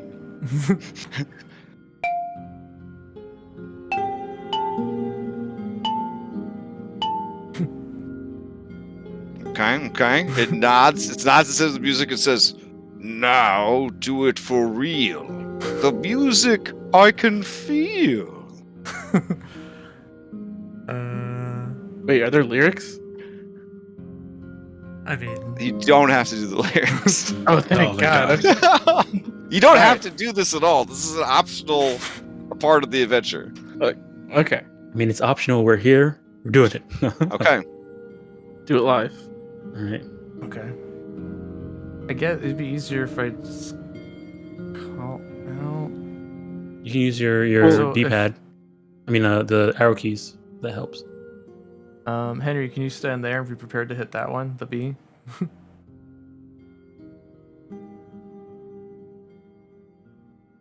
Henry?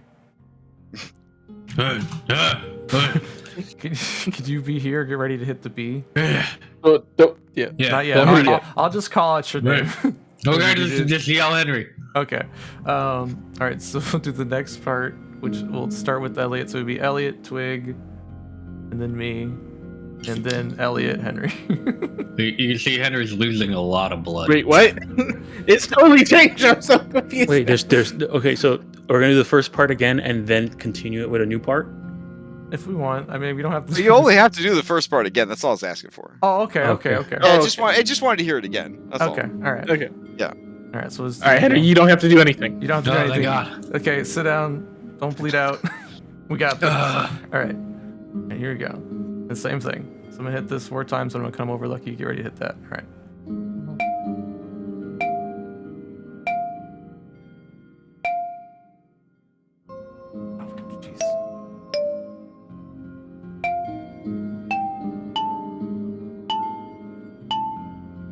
Okay. The creature begins to weep with joy. And you see a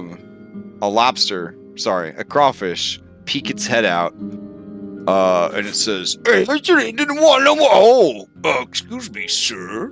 And he tips his an imaginary hat, and he goes back under the water. All right. The Watcher says,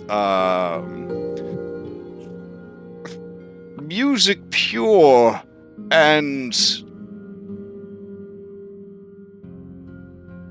Hold on, I'm so bad at rhyming. Music pure and sweet you have created for me. I am thankful, and grant this charm to thee. All right. Each of you receives 2 charm dice. They are basically bardic inspirations, 2 d6s each, and they will last until you use them. Oh, cool. Yeah. How do I add more things? Resources. Call it Watcher Inspiration. But now it starts to look a little sad. And it says, "Why so glum, chum?" Right. See what I did there? I thank the kindness you have shown, but please don't leave me all alone. If one of you would stay with me, we could be friends eternally. Well, Elliot, this is your chance. Stay here? What are you talking about? No. I still got an apartment back home and stuff like that. I'm probably not anymore. Yeah, Talvar says, I simply cannot. I have too many duties. I must get back to the summer court and warn Queen Titania of what's going on. I will have a bunny once we gotta get paid. save. We gotta save the queen here. What if we leave your penisless friend? Wait, that's mine. Yeah, but I mean, you could just lend it to it. Look, I need him for story reasons, right?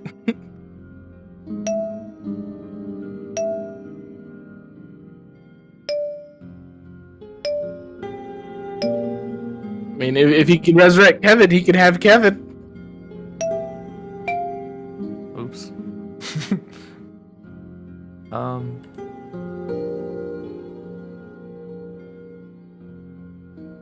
Thanks for the offer, but we have to find Queen Sibylla and help this place out for the carnival and Prismere. Can't do that from hanging out here all day. Okay.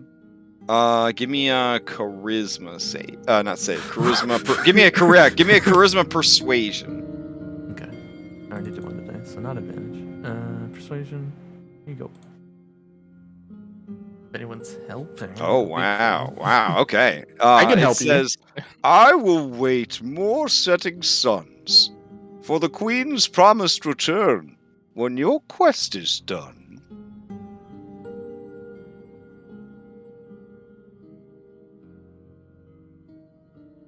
All right. And it later, slithers alligator. under the water. Alright. So I need to make you. What is the name of this new companion? Oh. That I'm you making. Hold on, real quick. press ganging into service. Wow. Let me was just finish a this snack for token, later. but I already do have a name. Just let me finish this token. I mean, it's the same stat block every time, right? Well, it could be any stat block. Okay. The minions I choose. Okay. I just made him an actual token. Okay.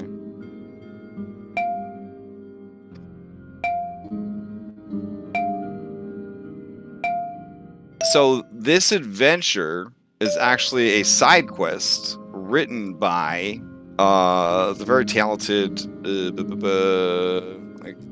where's his name? Here we go. Dan Kahn, who is the same guy that tortured us in the Mage Towers at the end of a certain Frosty campaign. But this puzzle with the thing, he actually included a link to an online xylophone simulator. That's So cool. that, yeah, but I just took it a step further with Foundry because you could do that with Foundry. So yeah, it's awesome. yeah, well, it's very clever. It's very clever because this weird moose creature is on the map. You guys can see it on the map, but it's never actually mentioned in the adventure. So he actually went and added that in. So I'm gonna send you. okay. Boop. Did he have a name or just described himself as the Watcher? You never caught the Dave. That's okay. I will call him the Watcher in my notes. All right, I got it. What is this guy's name then? Oh, I had it and then I lost it. Shit. Is it Reek? No, it's not Reek.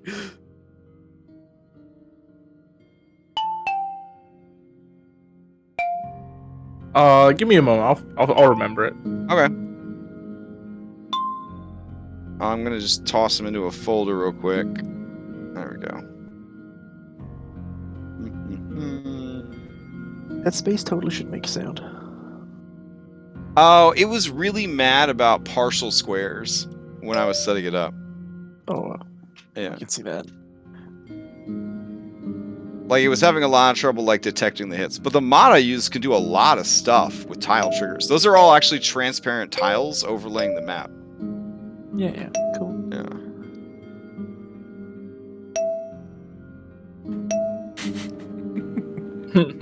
That's what he wanted, but I gave him heart and soul because he kept talking about big. Alright. I'm gonna make you the owner of this creature now. You're just gonna use Kevin's. Oh my god. Oh, why'd I have it? Why'd it come out black? What in the world?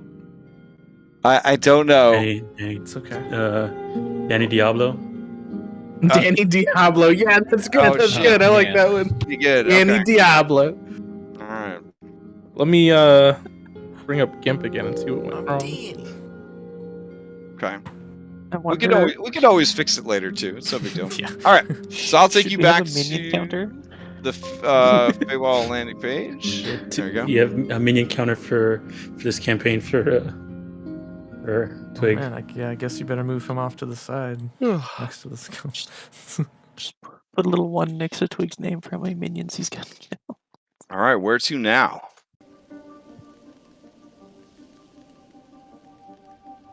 Well, From the We sounds know- of it, the unicorn. so back home. back in I guess Oh yeah. not here. Did we get the? Yeah, you guys see him on the map, right? This little antlered worm. Yeah. Oh yeah. Yeah. It does even from far away. It does Yeah. look like a moose.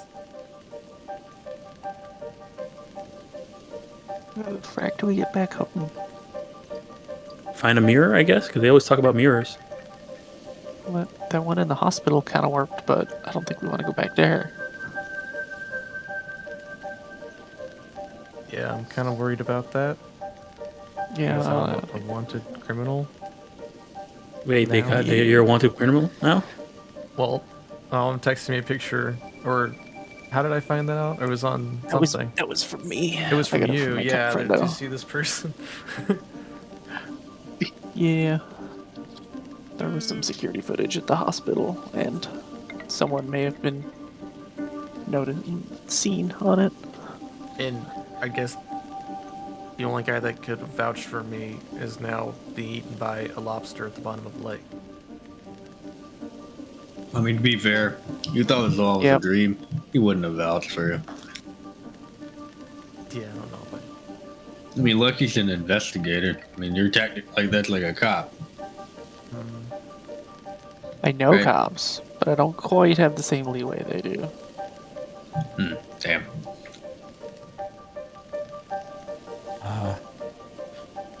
Well, I guess the next thing is to try and find a way back home. Wait, we're going home? Well, that's where the horn is. So it sounds like from the I riddle. think until we can find an easy way home. We also don't know what to do with the horn. And that's also true. Maybe we should. I think we should just continue on as we are until we find an easier way in and out of this. We need to find the wanky place. Too.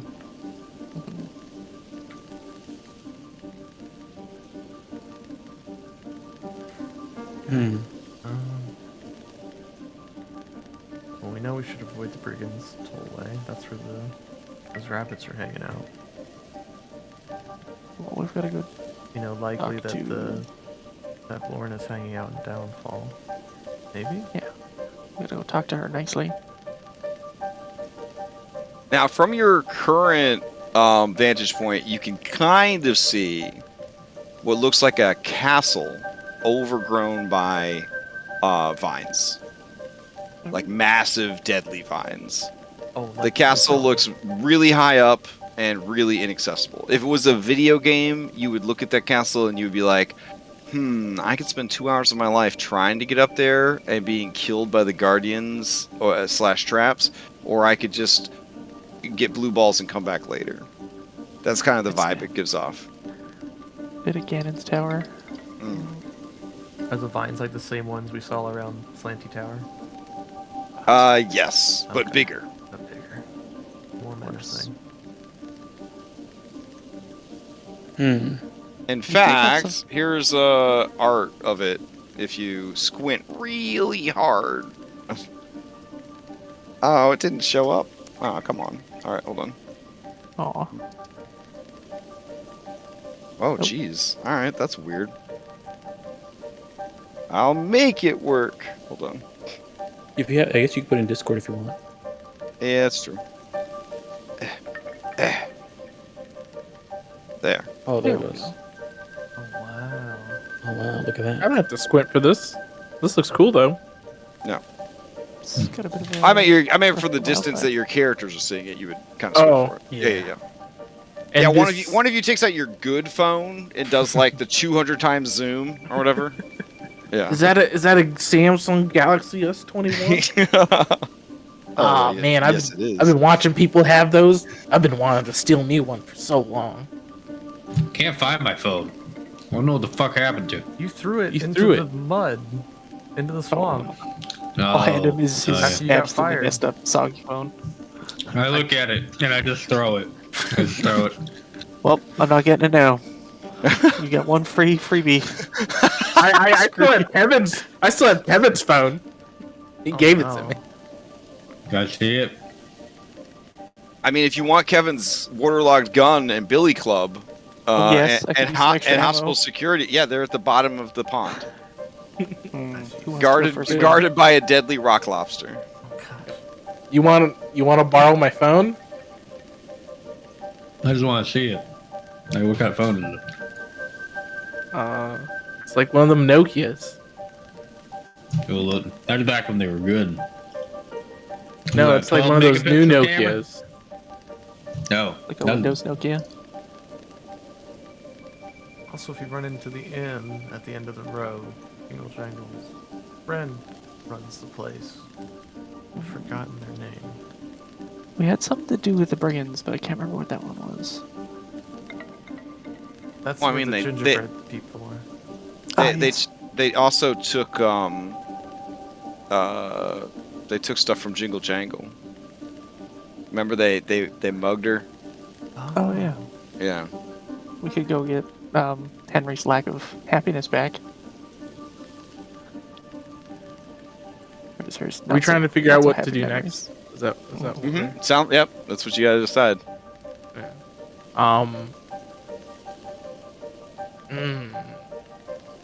It'd be nice to teach those brigands a lesson, yes. Yeah. But eventually, I mean, we do have to confront these hags, you know. Yeah. Well, it's on the way. to downfall. So. Okay. I guess I'll find out if I'm. So you guys are going through the brigands. You gonna just go through the brigands' tollway? We could also go around and cut off right here. I mean, we could go to at least to a town, maybe, and then like. I don't know about going through a brigand's tollway. It doesn't sound like that scary. I mean, didn't you see their what's it called again? Spears with that look like axes. What's it called? Halberds. That's what it's called. Halberds. Halberds. Yeah. Should have watched this. Do you want to go to the town then? I guess. I mean, if we just go. I mean, it is a town, right? It's just. I mean, the hag is. I don't know. I've never been there. That's the only thing I know is there's a town. I mean, if it's just supposed to be a town, I mean, we could just head to town and act like any normal town, right? Well, guess what? To get to the town, we got two ways: either straight through the brigand's tollway or down and around. Well, maybe if we go down and around, we might run into the inn. Oh, we might be able to go through here too. Never mind. That's still near the tollway, but still. Not sure, at least from the map, but.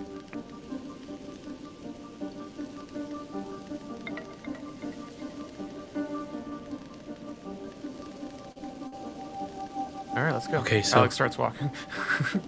Right. So we're heading straight to downfall, or do we want to just pick out the tollway? Should we take a? About the tollway. Should we take a little rest before we head going? Because it looks like Henry might need it. Yeah, Henry needs a quick nap. Okay. Right. Okay. Give Henry a short rest and then head out. Okay, yeah, I mean, if you guys need to take a short rest, definitely just, as long as you're near the pond, the pond, now that the Watcher has been freed from that horrible music, it should be a relatively safe place. Well, Henry's the only one who needs it, so may as well. Yeah. Okay, so you guys rest for an hour. Go ahead and gain the benefits of a short rest if needed.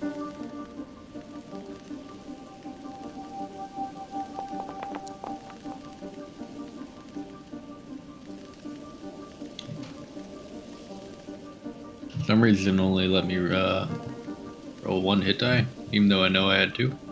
Did we use one already? I don't think so. I don't think so.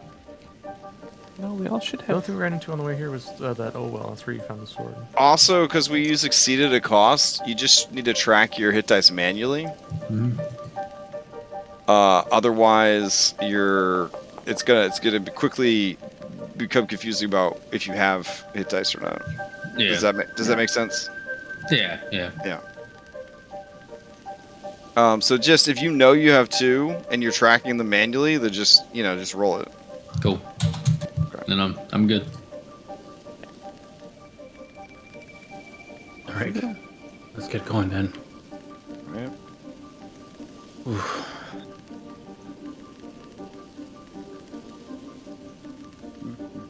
So the goal here is to try and avoid the brigand's tollway, head around, walk under the queen's way, and head to downfall. Sounds like it. All right. As you guys are walking and talking and exploring, you do smell on the air a very sweet, flowery smell, like a perfume almost, of very, very, very pungent and sweet, like flowery smell. Do you follow it or ignore it?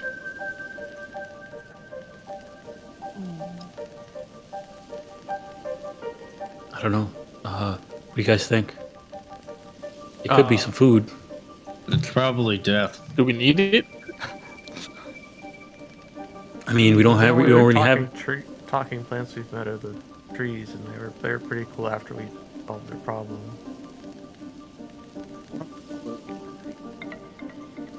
This does not go over how to increase health for cohorts. I mean, I'm curious, but also like, we just saw a lobster kill a man, so I'm not really I shouldn't laugh. It's really mean, but it's kind of funny though. Yeah, but maybe. I mean, as an audience member, I would laugh too. Back to the real world. Maybe we should explore options so we can find. The more we find out, I guess so. To find what we're looking for. Well, it was a bad situation. We just back up and keep going. Yeah. Okay, I guess find out what's going on with caution. Yep. Sneaky.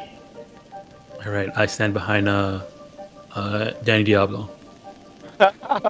Danny Diablo. So speaking of, after the short rest, Danny Diablo is going to be like, "Hey, can I use one of my hit dice?" And I'll be like, "Yeah, that's fine." And then he's like, "Cool." So he pops back up with, let's see, where's my d6? Here we go. All right, he pops up with 4 hit points. And Well, actually, he has a new hit die. Oh, okay. What's his hit die? Well, he's not in his. You're not in your Phantasona form, so he's still. He's still in his regular form. Okay. All right. So he looks around and he's like, "It's you! Hey, it's the babies! Where's my brothers?" They abandoned you. Give me a deception. I mean, it's not. I mean, one did abandon him. And we just died. Okay, give me a persuasion, since you're kind of telling the truth. Okay. Where's my puppy dog eyes? And then I don't think he likes anything cute actually, but whoops, that's not it. But hey, whatever the roll was. Did it roll? He does not seem very convinced. Okay. I mean, I can roll a 1d6. Oh, you might want to. You might want to. Okay. Here's my 1d6. Okay. It's a 2. He's getting there. I guess I would succeed at a cost if I have to. Oh, very nice. Okay. You lose one of your lowest level spell slots. If you don't have a spell slot to lose, take damage equal to half your level rounded up. So 1 point of damage. It takes everything you have, including 1 point of psychic damage, to finally convince this guy that he really was abandoned by his brothers, and he starts to cry. I took you in. You did? I did. I didn't leave you to die. I could have just let you to the lobster. His eyes go wide, and he wipes the tears from his chubby, stubbly cheeks, and he says, "Dad." Yeah. I'm your new dad. And he embraces you. I embrace him. Dad. And he just kind of hugs you tight. Could you scratch me behind the ear though? Sure, Dad. And he starts to scratch you behind the ear. Do the foot thing. That's the spot. Okay. Heartwarming. So now you have replaced Kevin just that quick. Yep. Just that quick. Goddamn. All right. So you're going to investigate the scene. Hold on. I'm trying to fix the lighting. Or not the lighting, but the vision on the scene.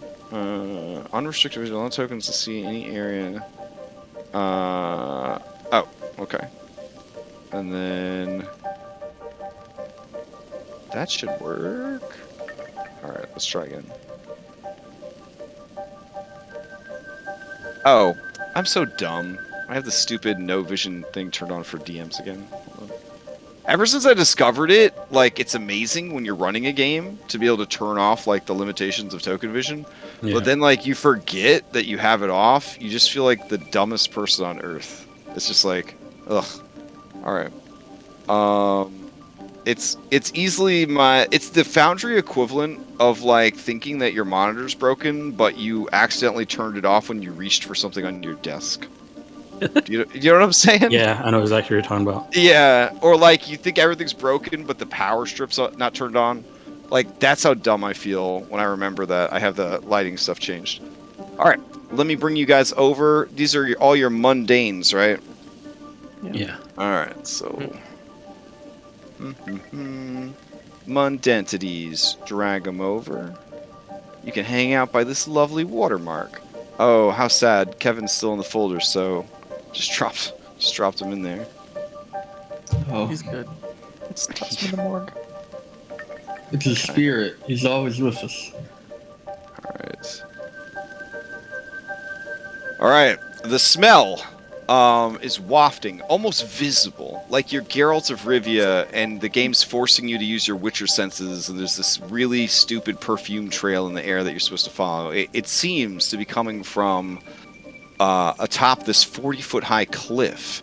There are naturally formed stone stairs where erosion has worn away the stones to be like just aesthetically pleasing rock formations that also double as slightly damp and dangerous steps. There are lots of lily pads around, lots of stagnant pools, and also a swift-flowing stream that feeds into the flooded area south of you where the Herringons make their homes.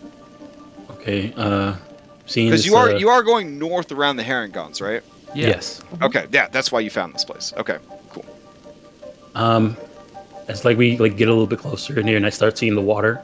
I want to like look at the stream and see like how this water seems to be dangerous or anything like that. Okay. And I'm gonna use it. Hold on, where is it?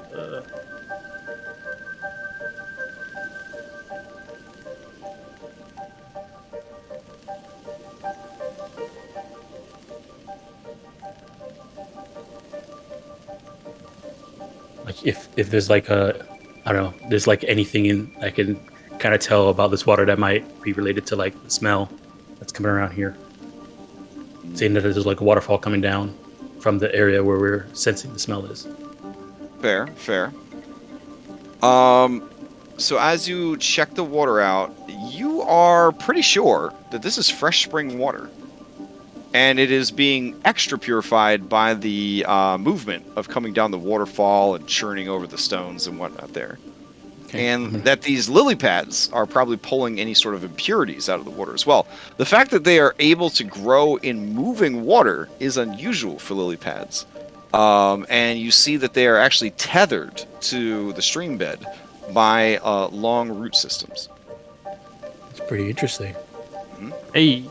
Hey, Danny Diablo. What's up, boss? What's up? What you know about this place? Oh, wow. If this is the place I think it is, there's a real nasty creature that lives here. Why is it nasty? Oh, it's because it's always eating people. Oh. Oh, yeah. It's real bad. I tell Henry, and I was like, Henry, don't go too far away. There is an ethereal wall there. All you have to do is push your Binny one space up, and you'll just pass through the wall. Don't do it. Don't do it, Henry. You'll crest the cliff and be able to see what wonders lie beyond. And Henry like has his hand on the cliff. Yeah. And he looks back at Twig. Why? Because Danny Diablo says there's a real nasty thing up there that eats people. Yeah, but Danny Diablo was trying to kill me like, 6 hours ago? Oh. Yeah, but now he's my son. I mean, how bad could it be? Come on. I mean, you know what? I mean, wait for us then, at least. And I'll go ahead and while they're having this conversation, All right. Like refill up a bottle of water. The devil, even though it could fly, it says, Dad, I want to ride on your back. Yeah, come on, hop on board. Okay.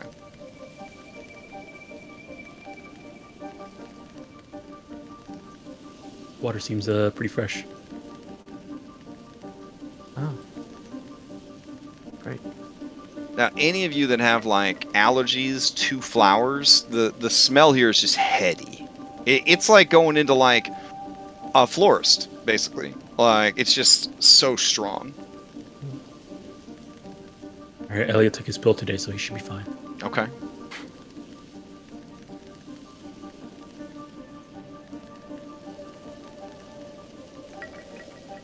Lucky, do you wanna? You going up that side? Yeah.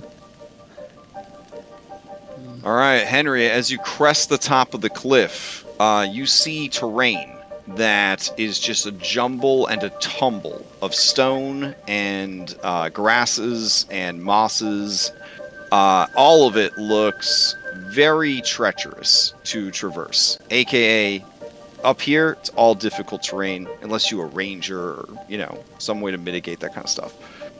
You can see from here that the high ground you're on slopes down to your right to the stream that feeds the small waterfall. It goes under a stone overpass, and you can see that there is the rest of the terrain slopes even further up, and there is an adorable little like cove almost or spring that is sheltered by the stones. So the walls on either side are anywhere between 10 to 20 feet high. And then there's a massive lily pad. Looks to be about 30 feet across with a huge lily growing in the center of the lily pad. From inside the lily, you can hear some snores. Some... Imagine that's where the smell is coming from. Apparently that jumbo-ass flower, yeah.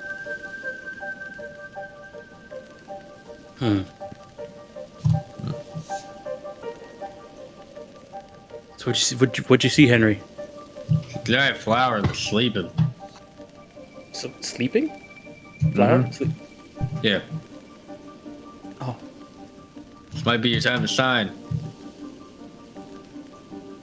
Well, Danny Diablo here said that whatever creature's up here eats people. So Yeah, but I've seen that movie before with the plant that Yeah, but it befriended one person. Like you could be the person.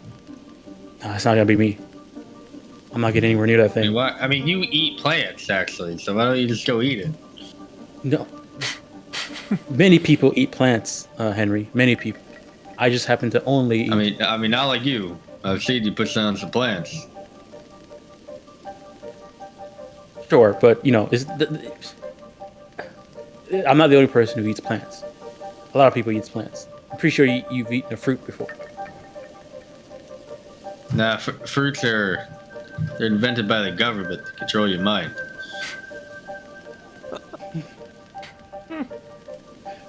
Yeah, Henry. Yeah, it's okay. Yeah, you're right.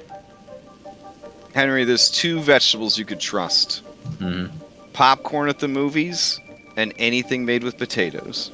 Oh, yeah. The Irish. Mm-hmm. Yeah, mm-hmm. Yeah. The way of the Irish. Sorry, yeah.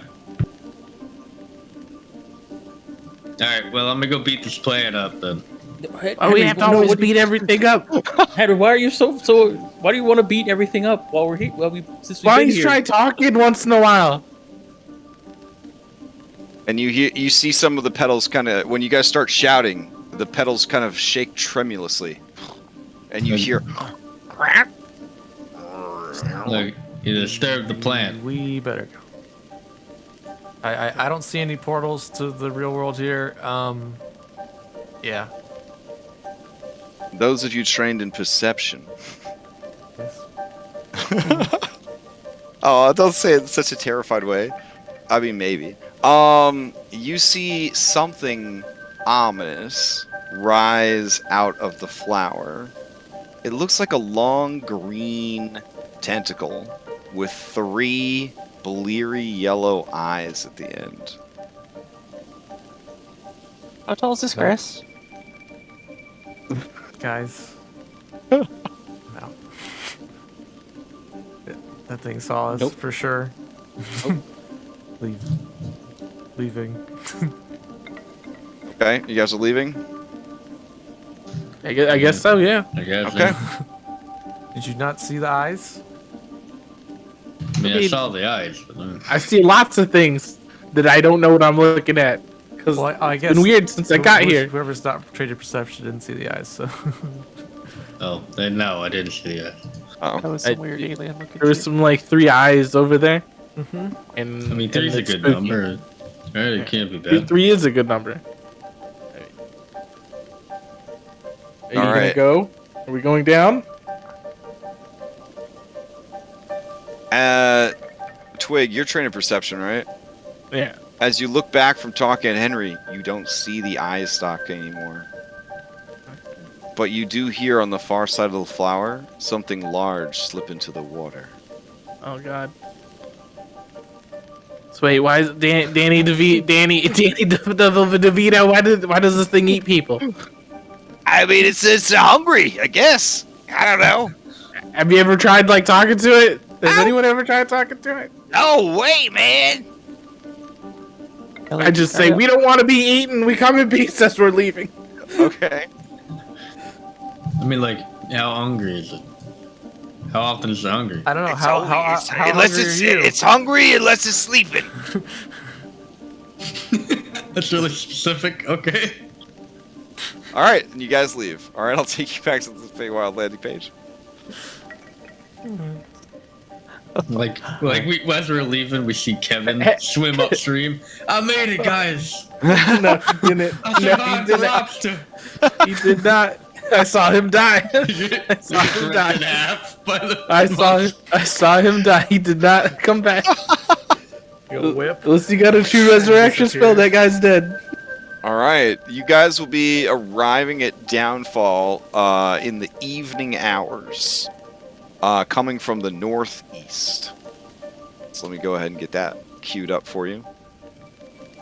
Downfall is a very big map. Someone worked super duper hard to take the already excellent maps for this adventure and make them even better. This someone is Witchy Witch Adventures. They went and like basically remade all the maps in Incarnate. I don't know what kind of crazy person takes perfectly good maps from an adventure and spends a bunch of time remake them in Incarnate. But I'm glad. Shh. So I'm really glad that they did that because this time I didn't have to be that person. All right. So, anyways, It's not a lot bigger than I thought. the bennies of playing a WotC adventure. People, all the fans just go nuts making custom content. So, let's see, preload the scene. And it is very swampy. So how are you guys proposing to get here? Are you just going to sludge through the difficult terrain overland? Do you have any means to travel by water? I guess those are really your only 2 options. So, are you swimming up, or are you... Because you didn't pick up any stilts either, right? So everybody's just kind of sludging it. Okay, so yeah. You guys, the terrain is so muddy and so disgusting. It is like going through a marshland. It is up to your waists. Doggo, you would basically have to ride on someone's back or be carried. I'm gonna choose Henry. Yeah, because as a small creature, like, I would just say that you would be exhausted from the effort of going through this mud. It is that thick and that terrible. Okay, let me get you guys onto this map then, coming from the northeast. Let's see. Alright, Danny, and then everyone else. I gotta move Danny into that other folder. Gotta move Kevin out of that folder so my heart doesn't break every time I let him onto the scene. Alright. There is so much going on this map that I'm not exactly sure where to begin. So I'm going to check with the adventure and see what it recommends. Alright. let's see. We'll just stay on a Zelda kick, though, and we'll just play more Breath of the Wild music, because I feel like it kind of gives a good feel for this campaign. So, oh, that's nice. What's going on? Yeah, that's nice. I like that. Yeah, this is a village. There's friendly frog folk. It'll be good. All right. Let's see. Going here. Going to a downfall. All right. That's 1. So I guess I gotta jump all the way to this location. All right. So the first thing you noticed, other than a collection of thatch, mud, straw, and leaf huts with lots of moorings and walkways and things like that. You do see plumes of smoke rising up, as if from campfires and the like. And let's see. Also, if we're supposed to be on the map, we're not on it. Oh yeah, not yet. I'm just setting the scene before I send you over the map. I don't want you to be too distracted by the map while I'm trying to kind of explain what you're no problem. Mangrove trees all over the place. In the center of this community hangs a heavy green fog bank.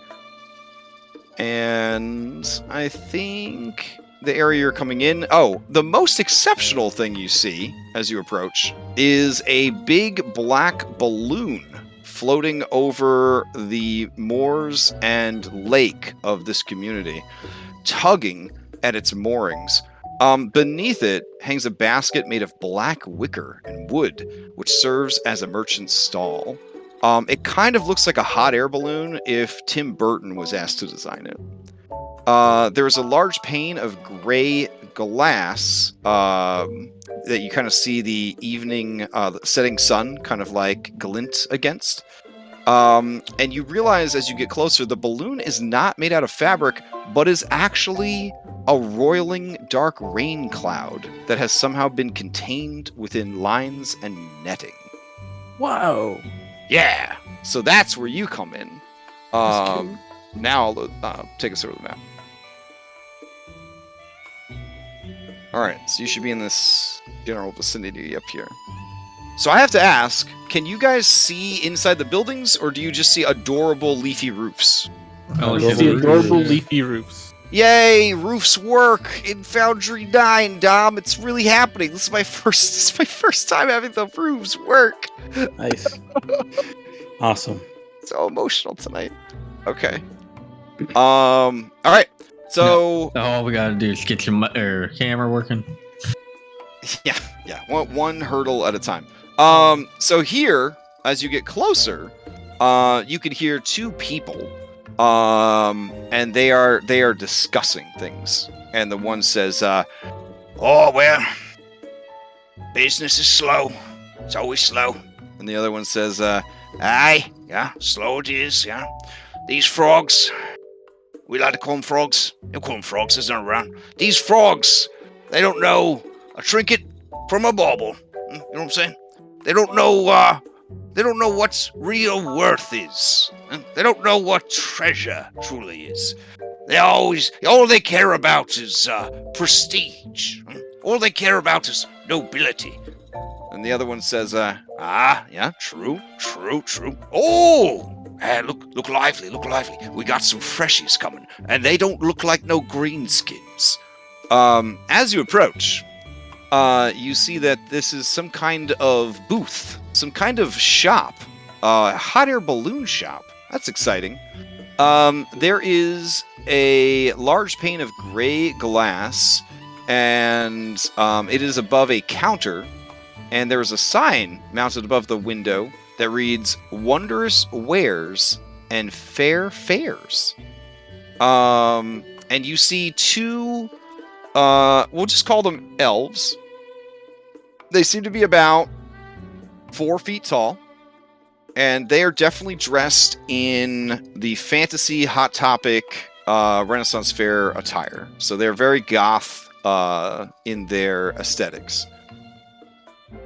All right, they each have a name tag, and the name tag says, "Hello, my name is Trinket," and "Hello, my name is Bobble." The one named Bobble says, "Oi! Hey, you there, travelers! Yeah, what's your business here in Downfall?" And the other one says, "Oi, they don't speak the language, Bobble. They're that strange." We're just passing through as I tip my crown. And then Bobble I had says, Danny DeVito tip my crown for me. "Oh, nice." Bobble says, "Oh, royalty!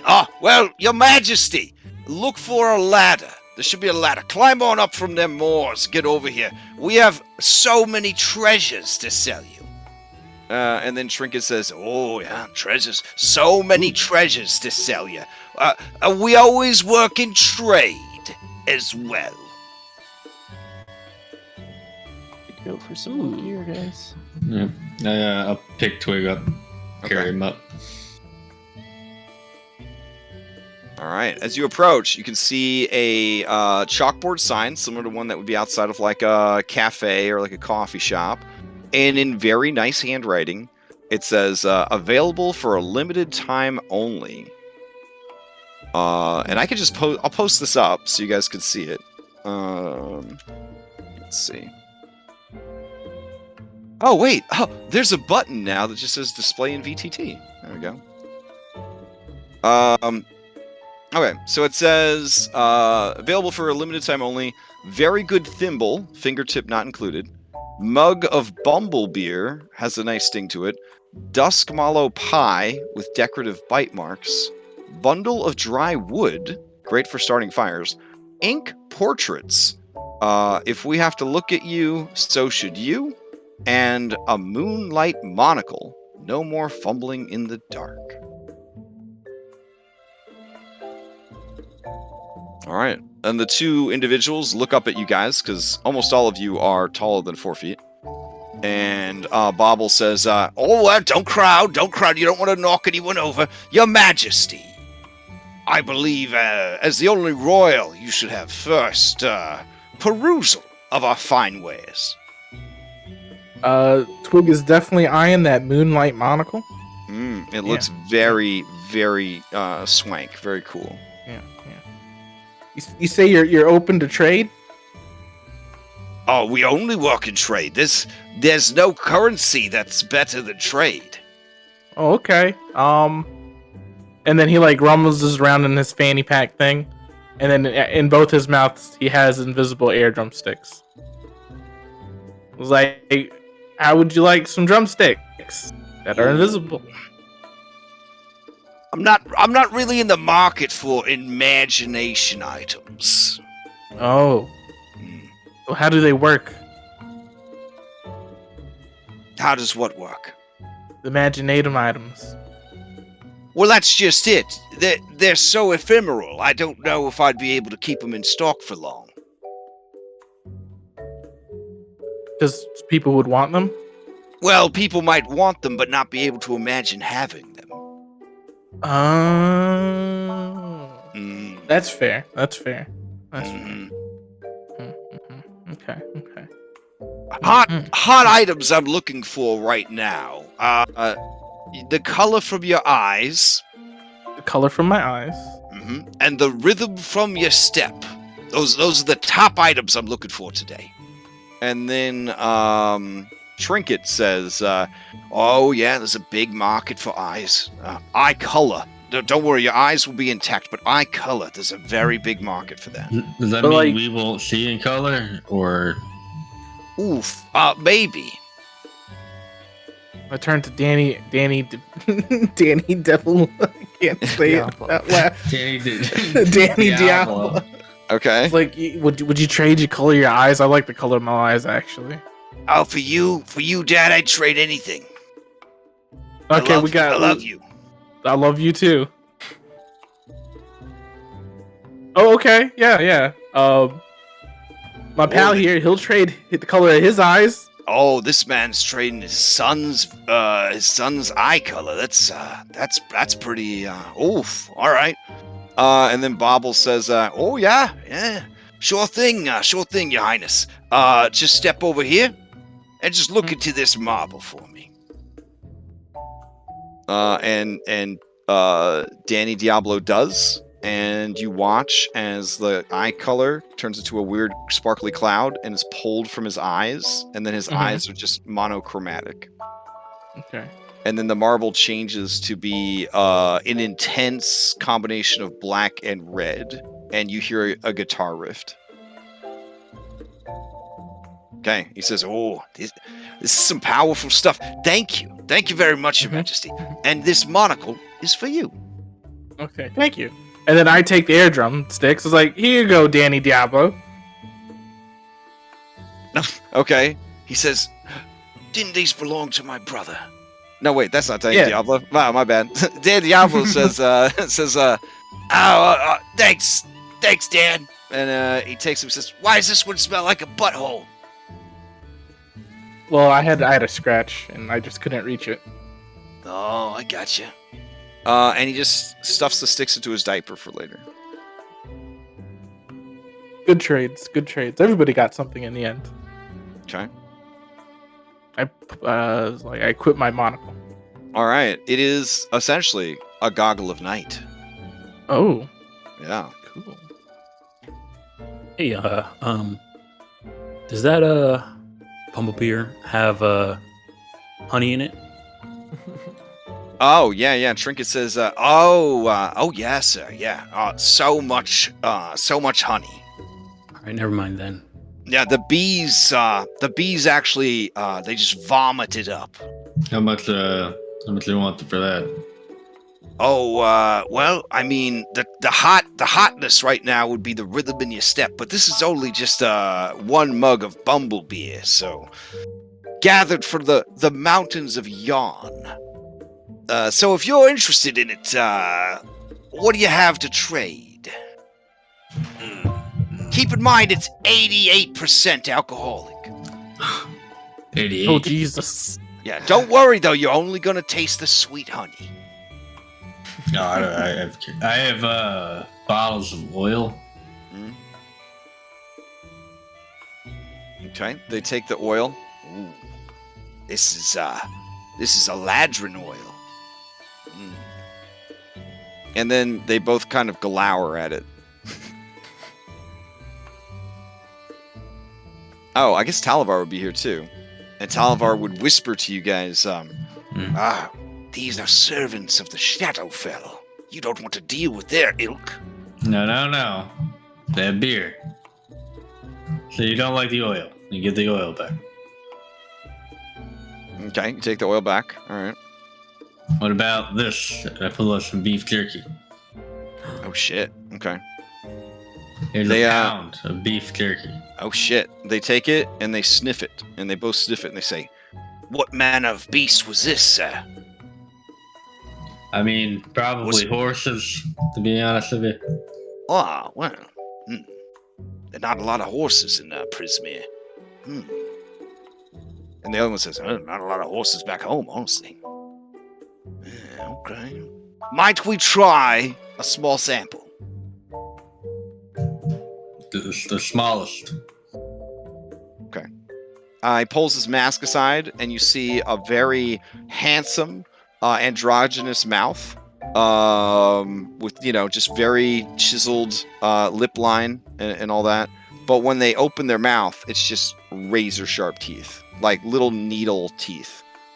And they go, "Oh, that's definitely a trade, sir." And they pass you the mug. It's one of those nice, like, German mugs that has the little cap on it. You know what I'm saying? Stein. Thank you. All right. Henry's gonna drink it immediately. Oh shit! All right, give me a Constitution save.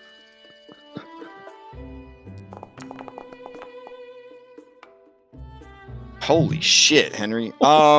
Henry, you gain 10 temporary hit points. You are blessed, and you are immune to fear. You are also drunk.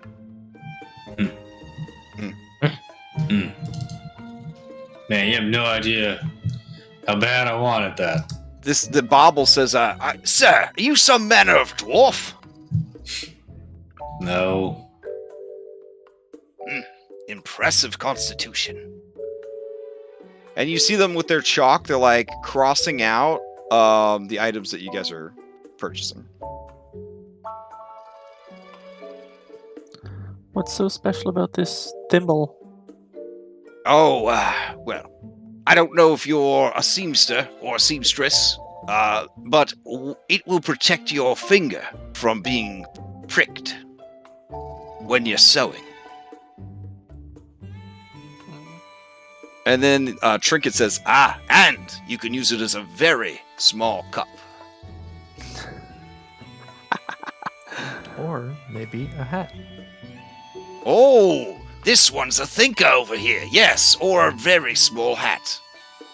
Look to Talavar. Talavar says, I am certainly not small enough to benefit from that in any way, except perhaps as a cod piece. Since my genitalia is internal, I will pass. And you check, it is internal.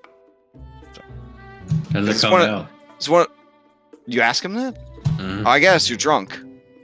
He blushes and says, only the finest gentlemen and lady folk of the summer court know this. And he just kind of flies off. And you think that in Sylvan he said Baka as he flew away. Talavar, why don't you do a once over of the village and see what if anything An interesting happens? excellent idea. And he disappears.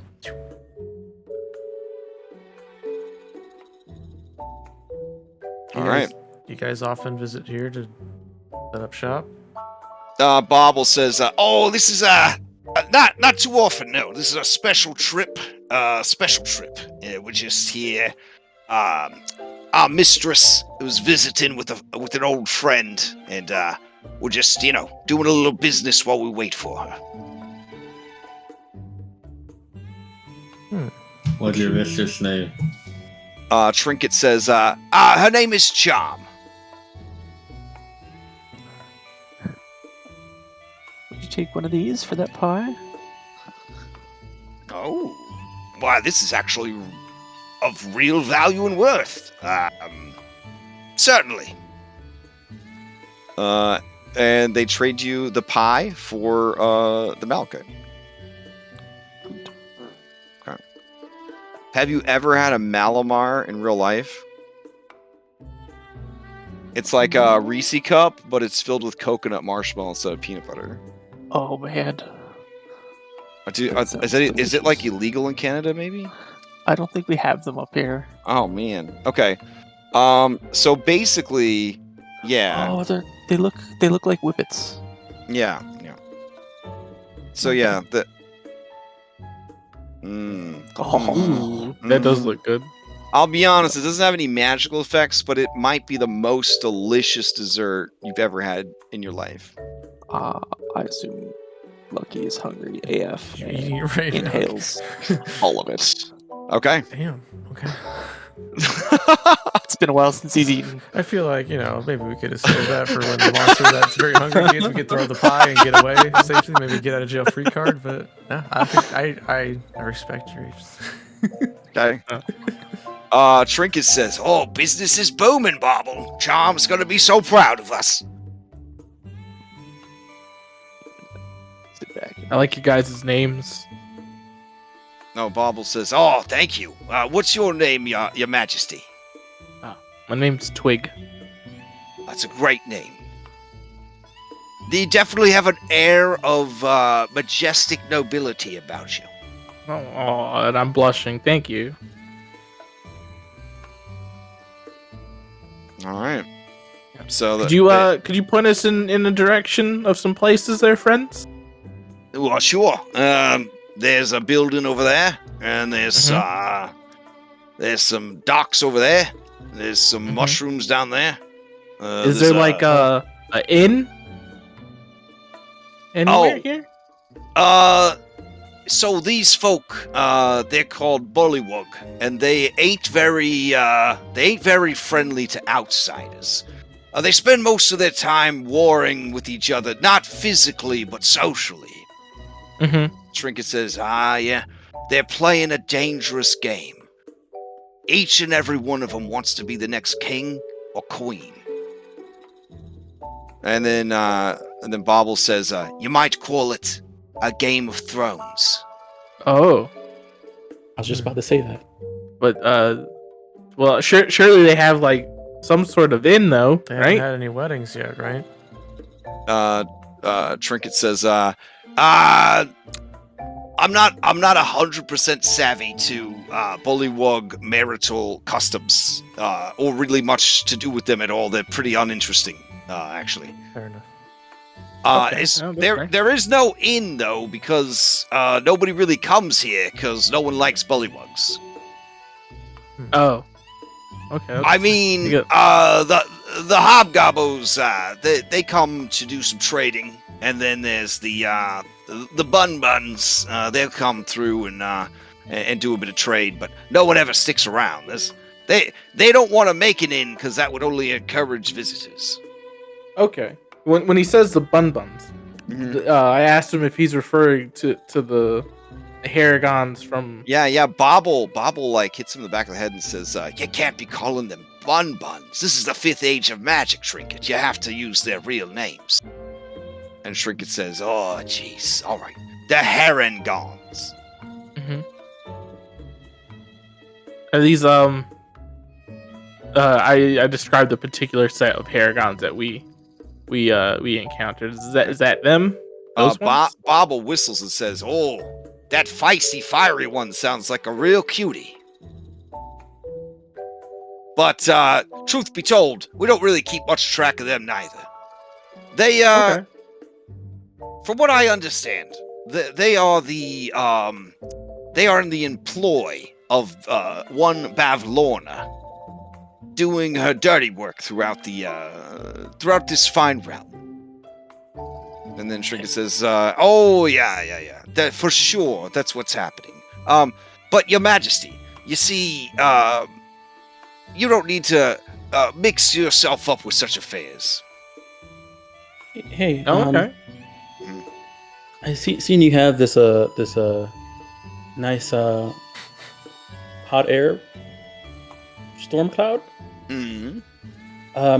Do you guys have a way of like getting around to different places? Like, I know we're in Prismere. You know a place to go? Not in Prismere. Oh, Bobble says, well, we do offer rides, but they're very expensive. And you have to have Charm's permission. Charm is what they call in Prismere a guide. And when he says that, there's a capital G. Okay. Oh, Yeah, they 'cause, said we should look for we're guides. we're trying to get back home. And Trinket says, well, where's that? If you don't mind me asking. Have you heard of a place called Coast City, USA? They both get real quiet.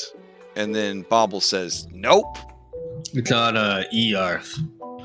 And Trinket says, Absolutely not. All right, I'm gonna try to insight, see if they. okay. I will also insight that.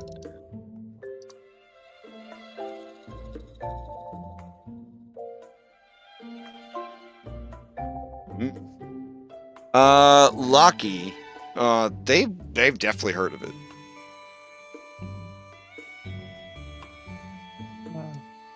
Step forward a little, Mm-hmm.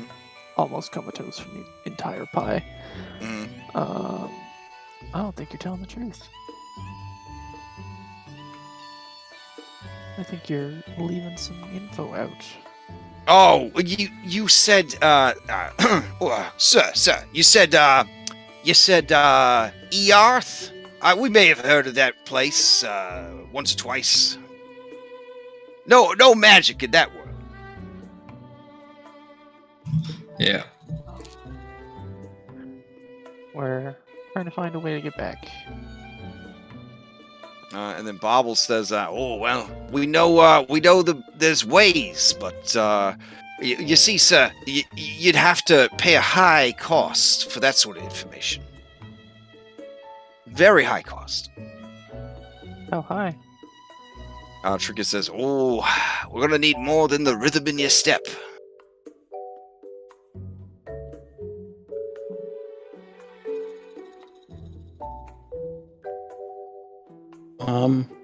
What's that thing called? What if we were to help you and your master charm with something, and then in return you help us get home? What is it called? Reciprocity. Reciprocity, yes.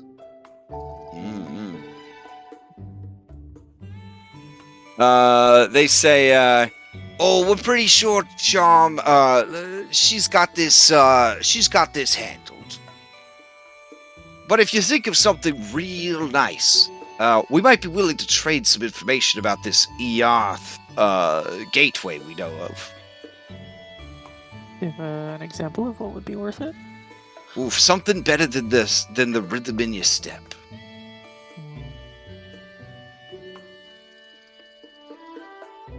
And then Bobble says, "But we would take the rhythm in your step as a down payment along with something else." I mean, my rhythm and my step just saved us a little bit, I guess. It did save Kevin, though. Yeah. I don't think we should. But we give up Danny. No, I already gave him something and traded him. You can't. Don't make my son give too much. I have a feeling this minion counter is going to end up being a bunch of. They're just like. They're the pigmen all over again. All I could think of is pay pig. That's the only word I could think to describe them. We could just keep having them give up shit. No, Why? you're Awful. No. This is not. You trade your this is rhythm not in the your captain step. I thought of when I looked at the Yeah. classes. Yeah. Danny needs his. Well, I guess if we find how long are you gonna be here? Oh, we should be here till Lady Charm finishes what she started. Yeah, once she's done visiting her very good old friend, then we'll be heading out.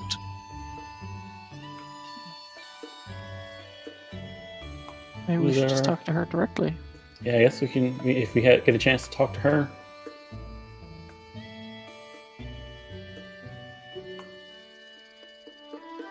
You said she's meeting a very good friend. I mean, you don't have to tell me if you can't or you don't want to, but any idea who that is? Oh, we have a very good idea of who it is, but it would be another transaction to provide that sort of information.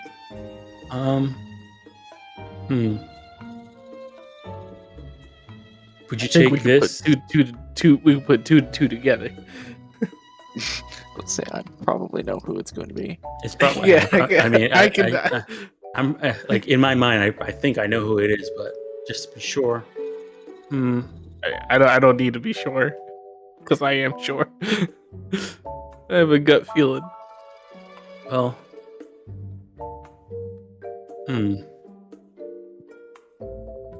All right. Well, maybe if I find something later, if you're still here. Suddenly, I'm not sure about coming here at all. They have an inn. They don't have an inn, or a place. Well, I mean, these guys say they don't That have is it, and a we don't know very that real for sure. crocodile over there doing that thing that crocodiles do, like when they scent the air or whatever. That is a very real and very large crocodile over there. You are correct. Yeah. He's gigantic. Oh, I didn't even see that crocodile over there. This guy said they're not very friendly to just outsiders in general. I pop back in. Or is it just they don't like each other? They don't like each other and they don't like outsiders. Okay, yeah. So maybe I don't know. Maybe this is not safe. But I don't think anywhere is safe, really. well, maybe we could. Well, this is clearly their boat. We could just hang out here until she comes back, or they come back. Yeah, I guess so. Well, it's actually a hot air balloon, but... Kangaroos are kind of dope. What's is this like a little hut? Is their hut? That's an adorable hut. Looks like a fucking Ewok swamp hut. Like if Yoda helped the Ewoks build huts. Why don't we? You see this guy is staring at you guys. He is dressed hella dapper, but his clothes are very dirty. Like they invented Victorian fashion, but they didn't invent laundry day. Could you mark which one that is? This guy. That one. He's looking at us. Yeah. And then he croaks something to this guy or girl. They're frogs. It's hard to tell. These frogs do not have titties. And then that one looks over, and then this crocodile looks over. Or sorry, alligator, crocodile. It's all the same in Fantasyland. I have Danny adjust my monocle, so I can get a better look at these guys. Okay. I mean, it's not nighttime yet, so you should be able to see. No, yeah, it was just for flavor. Okay. It's just like, yeah, I got you, boss. Yeah. Well, those look like giant frogs, and a very big crocodile. Or is it an alligator? I don't know. So, do you mind if we just hang out around your little setup here until your points to a sign? That was the charm. Until your charm arrives. I mean, they look at each other. They say, I mean, you're welcome to stay as long as you like. It's a free realm. But it could be several hours, if not, through the whole night. We can take a look around the town. See what Yeah. else is. Let's go. I want to check this place out. I guess we should wait for Talvar to come back and see if he has anything to say. Good idea. Because Talvar, he was hanging out with a froggy guy, wasn't it? Lucky. Yeah. He said it was his friend. Yeah, he escaped from this place. Oh, that's great. Yeah. Maybe he should just stay invisible. Yeah, he didn't really want to come back here, but, he understands that he needed to because you guys have to, stop what's going on here. So he overcame his fear. Because that's what heroes do. Elliot. So, you guys just waiting for him to show back up? Yeah. Okay. I mean, I was gonna go through this hut to is there a back door? Is that a back door? What's that? Yeah. Or is this on the ground? Hold on. 2 steps to the left, and you'll see. Stand here. Oh wait, just go inside. Stand here. Oh, would it help if I made? Oh, does it show up when you go there? Oh, okay. Okay, yeah. There's actually a wall, but it's There's it's invisible. Yeah. Okay, so I can't see this wall. Actually, I can't. There's no way into from the top. Right. Okay. But you could go around to the other side if you want to. But it would definitely be in view of those guards. I mean, they already saw me. Yeah, and they're just watching you. I'm gonna go the other way around. Okay. Okay. Yeah, Alex, what do you think we should do? Do you think we should try and Hey, talk? Danny, you ever go? You ever come here? Danny's like, yeah.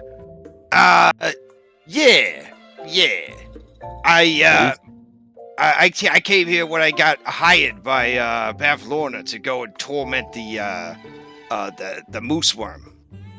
Are these people cool? Are they Oh no, they're real assholes.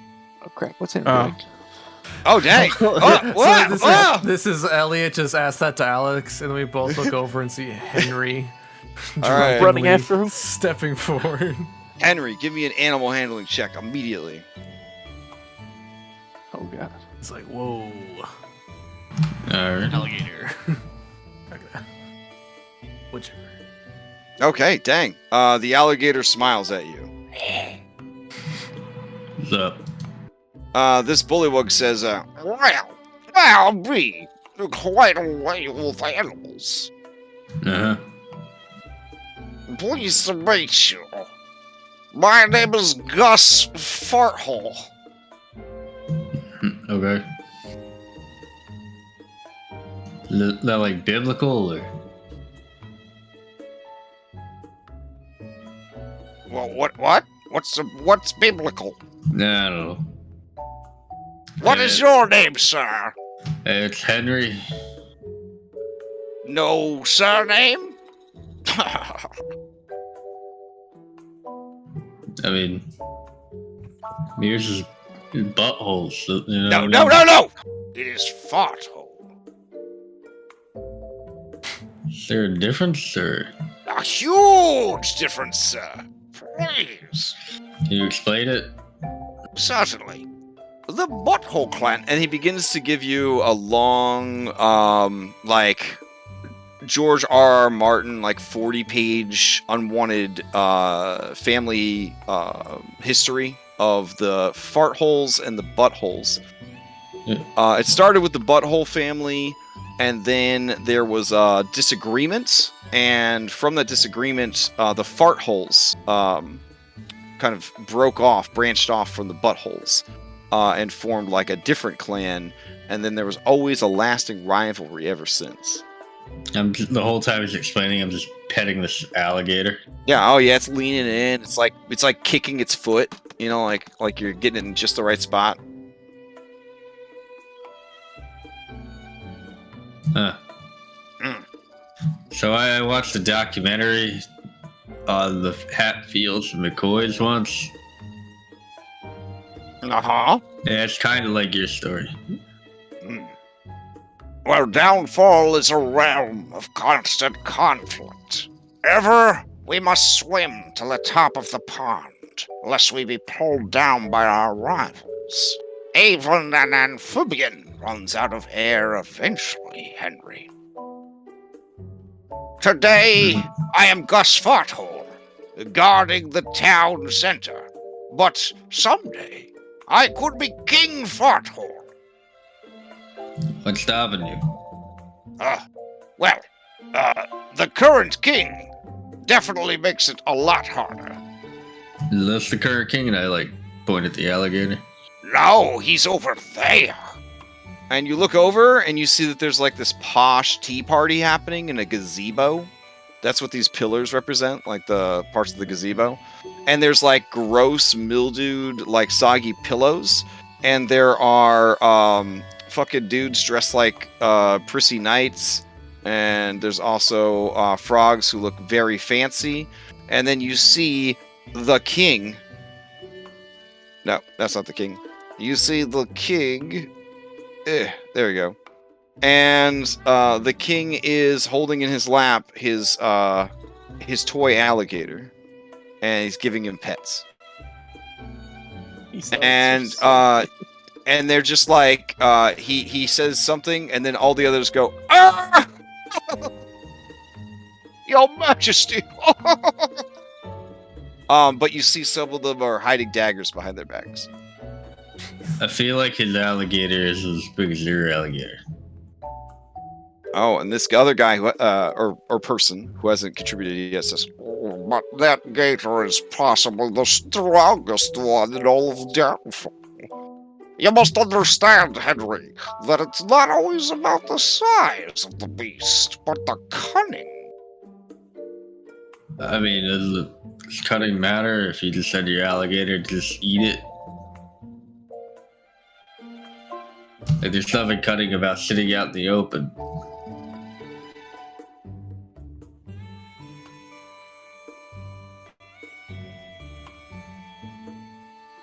And then the bullywug just looks at you and says, "Who are you asking for?"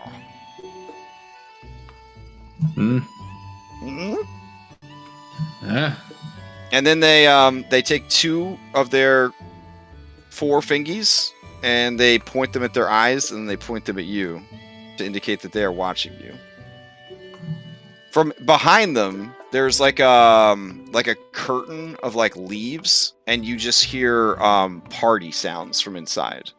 It almost sounds like a 1920s speakeasy, or maybe a Renaissance tea party, or maybe some mashup of the two.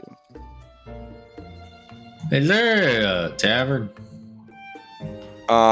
They both look at you and say, "No," and you hear tavern sounds coming from inside this building. It sounds like there's a tavern right there. Now, this is the town center. This is the Sunken Palace. But what else is in town? Oh, well, there's the gazebo. Okay.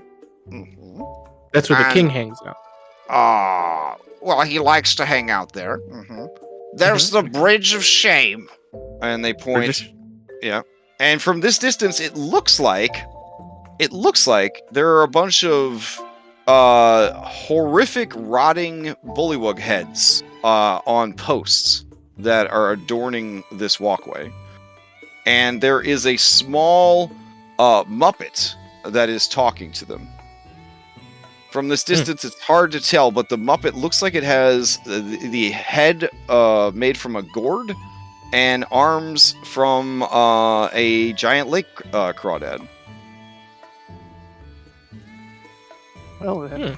Over there is our hot air balloon factory, but it was destroyed in a terrorist attack. Oh, jeez. Mm-hmm. That's how they got out. And they pull out a wanted poster, and it's Sir Talavar. But he is drawn to look exactly like Waluigi. And that's it? That's all you have in town? Oh, no. There's also, see that over there? And they point to a hot air balloon.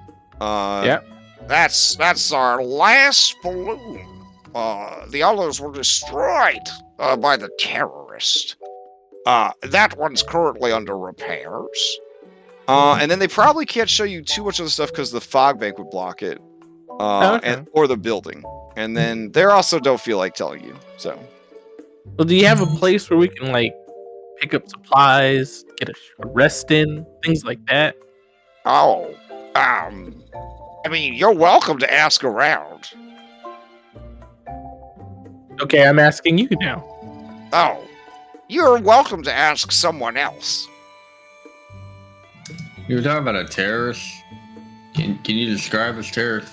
Oh, I can do better than that. Here, take this with you.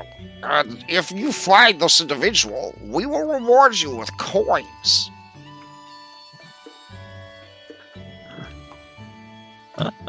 You can't see in the picture, but he has wings and a tail and a sword.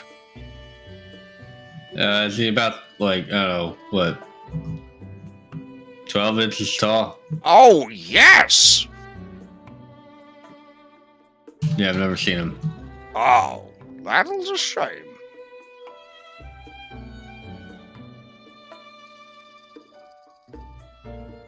Oh, you there! Don't go in there! That's where war criminals go. How am I supposed to ask them if I can't go in there? As your frame fills the door frame, this individual says, Please, you must help me. I am innocent. I followed my heart and what moral compass I retained from the age of reason. back out of the room. Please, no! Do not leave me in darkness. I did what I thought was right. Okay, so don't go in there? No. I can't talk to that person. But you told me to ask other people. Gus Farthole says, well, that place is off limits. I just couldn't... What? Okay. But you told me earlier when I asked around. You ask so many questions. I'm sorry. This is why we don't like visitors. If you're merchants, you can set up somewhere and sell stuff, I guess. Okay, fine. Hey, what's your name? Are you Butthole? Is this just dirt? Wait! Is this just dirt back here? Samantha Deep Phlegm looks around. Where did the Henry go? And then Henry's actually inside the fucking Tavern. The bait and switch. The bait and switch. I think I'm gonna go babysit Henry. Just like, this guy or girl or this frog says, "Oh, I say, my name is Coco Scabweaver. You're an interesting sort of big boy." And then Samantha says, Wait, where are you going? Don't go in there. You are not allowed in there. Hey, Lucky, I found the tavern. Oh my goodness. That's it. Mobilize the guards. And then Oh, they start croaking loudly. Like Well, this is a good distraction. Okay. While they're distracted, I'm gonna get close to this wall and be like, "Hey, can you hear me?" I can hear you. Are you the doggo I saw in the window? Yeah. The one with the wiggly tail? Yeah. Help You were me, saying? please. There was a knight of the summer court. He was held against his will. My friend and I, we helped him escape, but I was taken captive. Okay. What's your name? Oh, their name? That's a great question. I have it memorized. Hold on. It's okay. I gotta run this by Sir Talvar to see if it's on the up and up. Okay. My name is Morgort, the Knight of Warts. And how can I help you, Morgort, the Knight of Warts? You can free me from this prison. Help me escape from this terrible place. I am through with these people and their endless Game of Thrones. The first few seasons was exciting, but it became very, very repetitive. Do you have a plan? Like how I could bust you out? Discreetly? Murder all the... discreetly. You're a doggo. You could dig a hole. Under the wall. The floor is made of dirt and mud. Wait for nightfall. Wait for nightfall? They drink a lot at night. I'm just moving my token so I can see underneath the thing. She says, Hero, what is your name? That I might Twig. whisper it to myself here in the twig. No surname? Amber Curl. Twig Amber Curl. Twig Amber Curl. Thank you. You've given me a great gift this day. The gift of hope. Sit tight. all right. Inside, the Samantha Deep Phlegm is just saying, You can't be in here. Outsiders are not welcome in the sunken temple. there's straight up like jizz band from like Star Wars over here, and they're doing like the cantina, and they're like dancing and singing and croaking. It's all magical and stuff. Hey, listen, I was just talking to my new friend, Coco Scabweaver. Coco Scrab. Coco Scabweaver says, Samantha, they're with me. And Coco puts an arm around Henry and Lucky. Oh, thank God. Samantha sighs and steps outside. Why am I even a guard? I don't guard anything. I appreciate that. And Coco says, Oh, it's no issue. No problem at all. You seem like outsiders who are problem solvers, am I right? you can say that. Yeah, kind of. He's kind of a Real problem. quick, I'm more of a solver. I can't drop a She's cameraman. right. you can't what? I can't drop a cameraman. Oh, okay, sorry. Cameraman. Bloop. I want to see the inside. Okay. I'll make this cameraman able to see everything. Let's see. All players, the owners now. Can you guys see Oh, that's inside now? cool. Awesome. All That's right. fancy. Yeah. This is cool.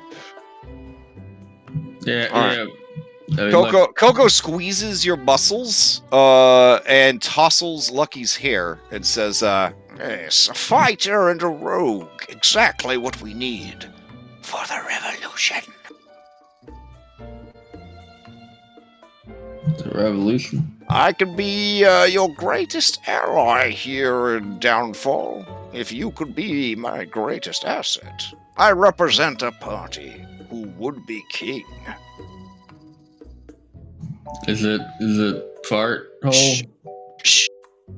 Take this and meet me at midnight. and he just starts kissing all over your face, and you feel him clumsily stuff something in your pocket.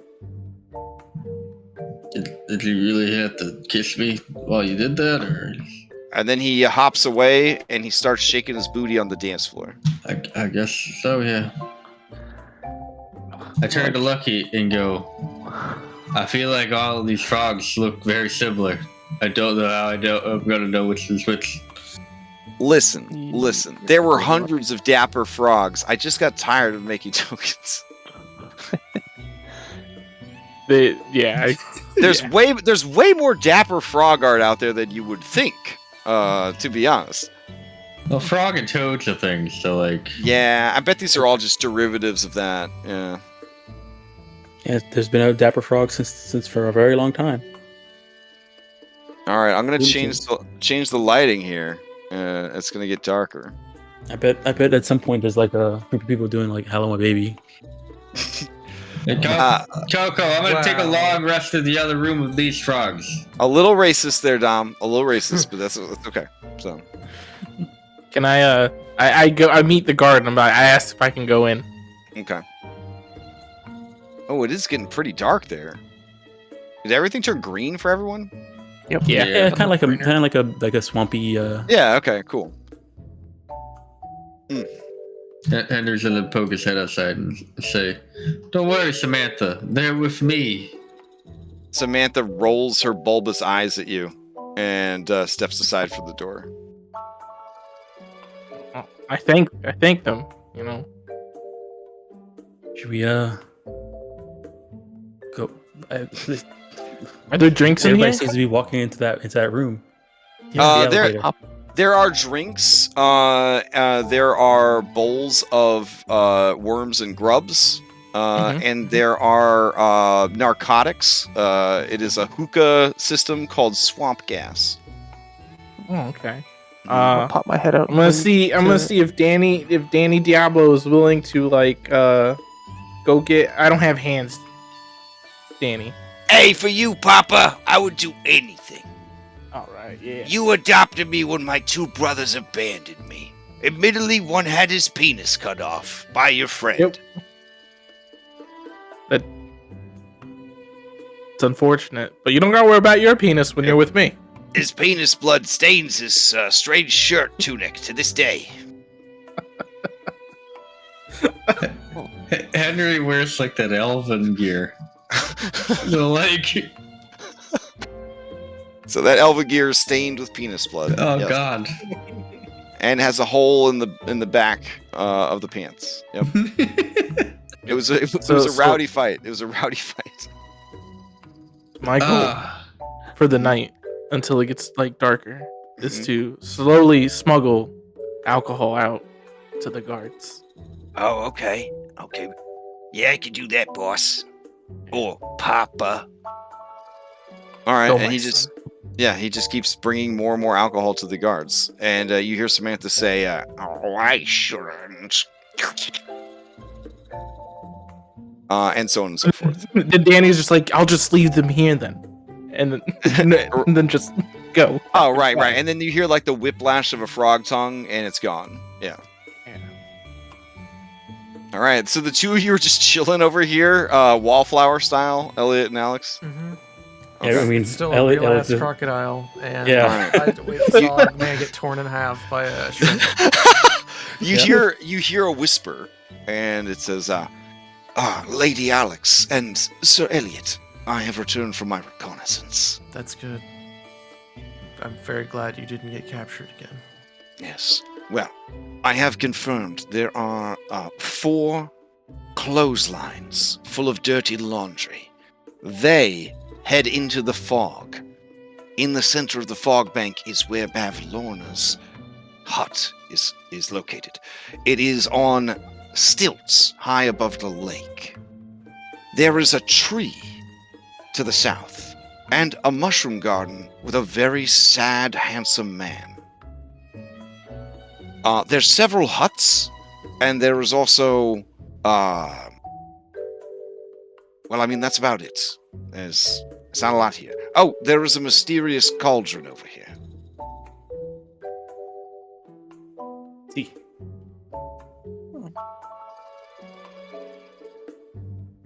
Well, yeah, I guess like I don't feel like. I think it would be best if you got more information about the town beyond what I can normally see. Oh, wait, there was one other thing. There's a very peculiar scarecrow boy hanging out on the bridge over there. He looks very lonely. He's talking to a bunch of animated, disembodied frog heads. Wait, they're animated? Also, this is the factory that was burned down in our escape. Oh, I don't know if I'm not sure if we heard Twig. Probably not. Yeah. Yeah, probably not. I'm gonna pop my head out and wave you two over. Oi, get in here. You see him look. You see Elliot look at the alligator, and then look back at you. It didn't eat Henry, so it's not gonna eat you, because he looks way tastier. Slowly walk forward. Oh, here we go. Since you're spending so much time in the tavern, I will swap the music out.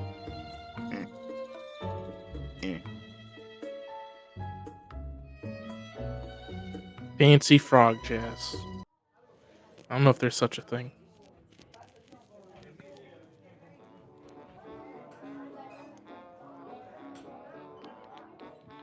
There you go. You may have to turn it up. It's mastered much lower than it is. So I'll There whisper is such to a thing as fancy frog jazz. I whisper to Lucky and Twig that what we heard from Sir Talavar. You hear a very loud bullywug say, And little I said to him, I said, listen, tadpole, I'm not going to sell for less than 14 bushels of earthworms.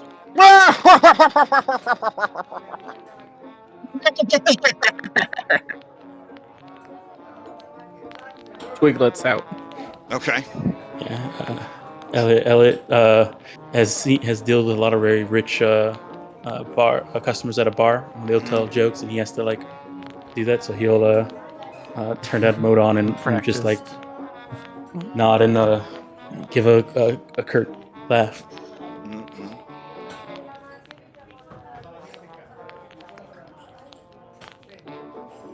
Okay. You hear outside, Samantha says, welcome, your great one. I hope you have a wonderful evening tonight. And then a voice dismissively says, Don't talk to me. I am the second best friend of the king.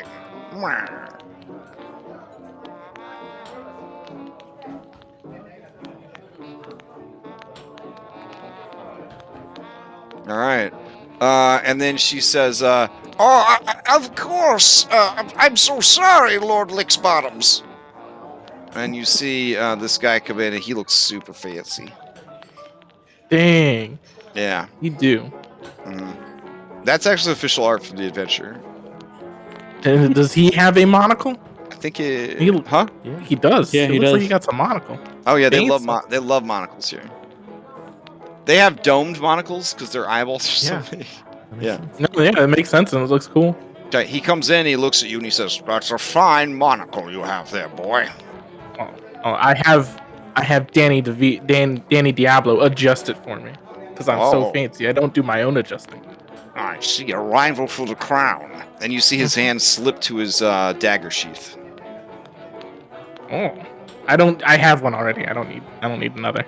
Oh, a foreign dignitary. Perhaps I can buy you a drink. Ooh. For sure. Okay.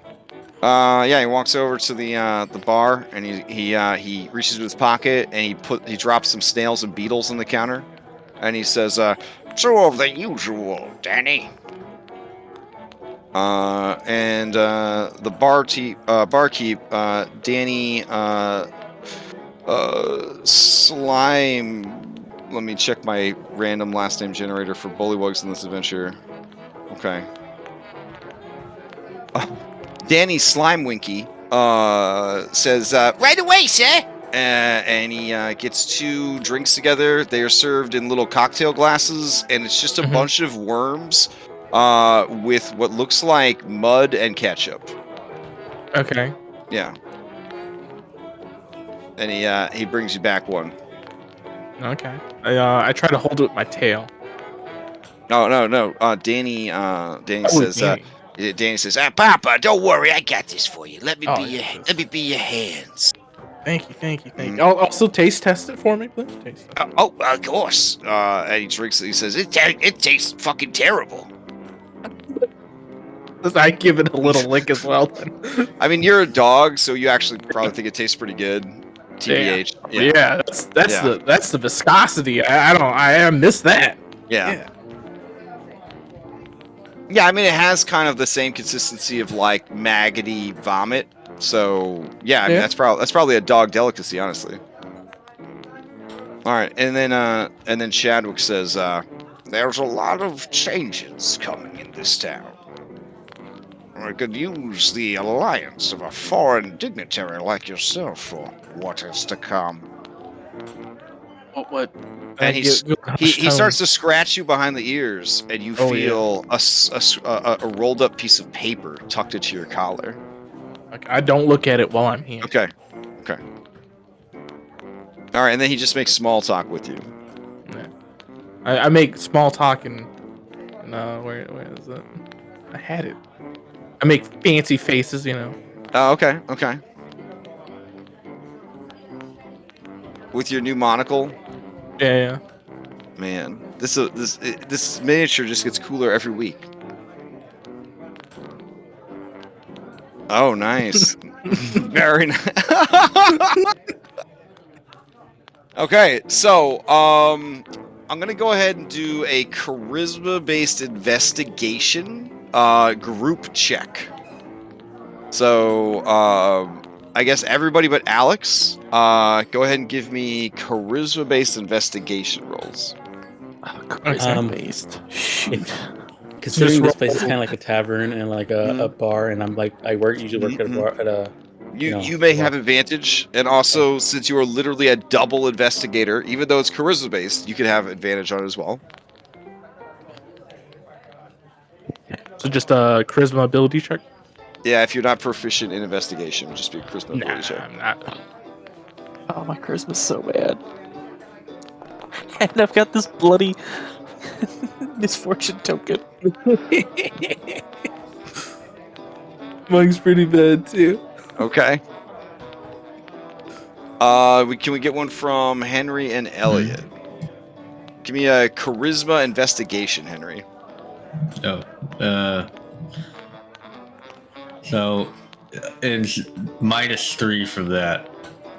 Yikes. Okay, so you're literally able to only get one piece of useful information from several hours of trying to hobnob and eavesdrop and hang out with these people, mostly because they're fucking idiots and everything about them is completely vapid and pointless. But what one bit of information are you hoping to get above all else lucky? Because you're the only one that had a good success. Oh, that's good to know. At least I didn't get up. Oh man, I'm not sure what would be useful. I may have to.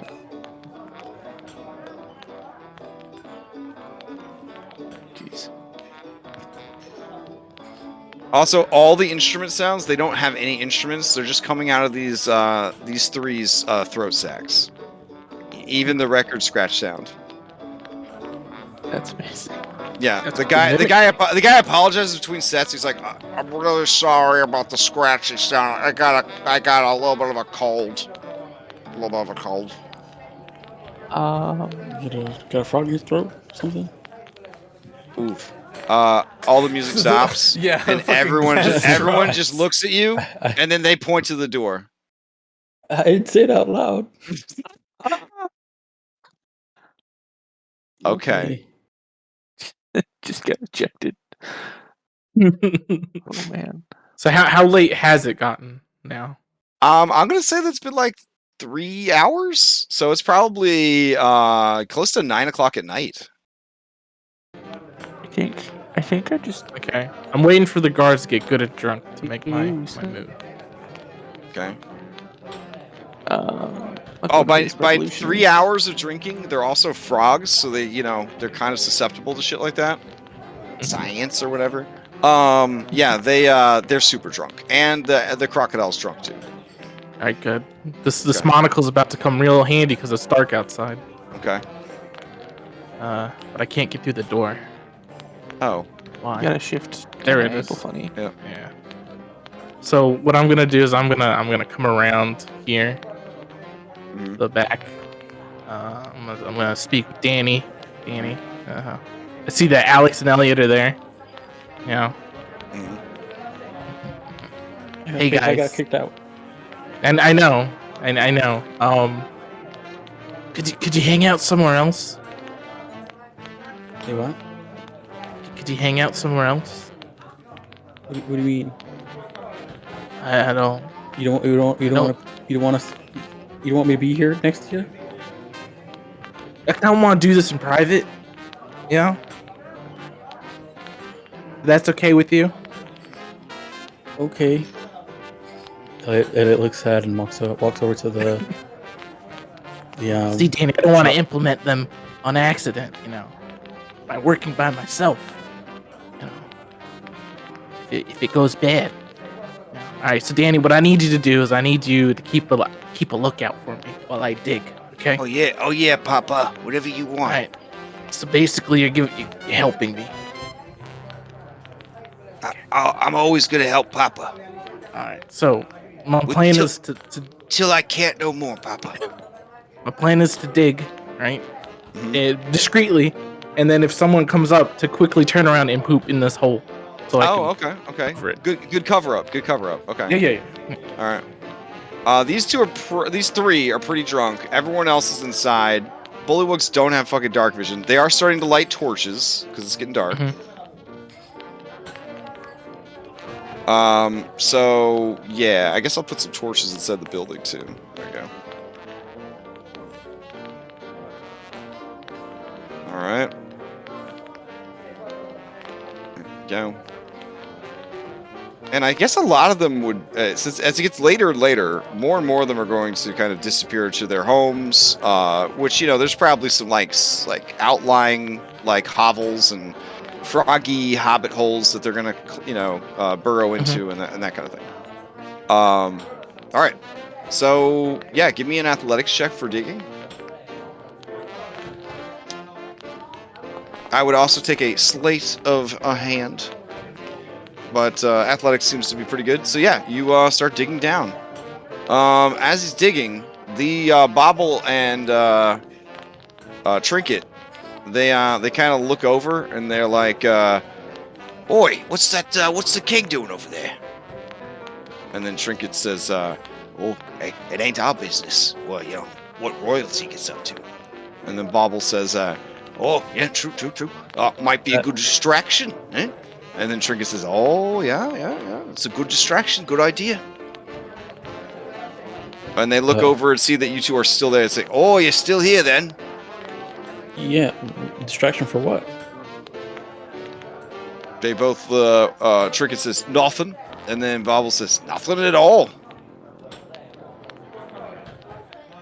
All right, Twig, you have dug a hole, and you can see underneath the wall, and you see the beautiful face of Morgott. And she looks down at you, and she says, My hero. We will run away together and find the way to free Queen Zemilna. Or I can't. I gotta, and then I pull out this note and finally read it. I think I gotta be part of something while I'm here. What's my note say? Danny holds the note for you so you can read it. It says... Hold on, let me check the official here. Hold on. This is location... Alright. It says, south of town, nearest the cauldron, push the node under the door. Yeah, I gotta go south to the cauldron, push this node under the door. Something maybe about a revolution. You'll be fine. Don't get caught up in their foolish. No. You're free. Do you a solid. We'll meet up later. I can't abandon my friends. Is Talvar with Alex? Talvar is invisible, but occasionally checks in with Alex.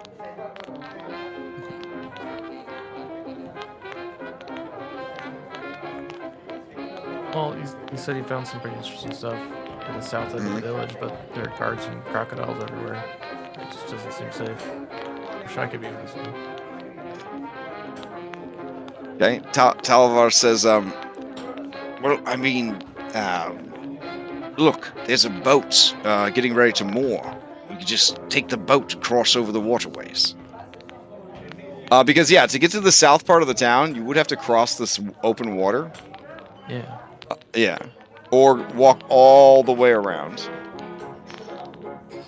Alright. But you do see, because it's getting to be nighttime, parking a boat.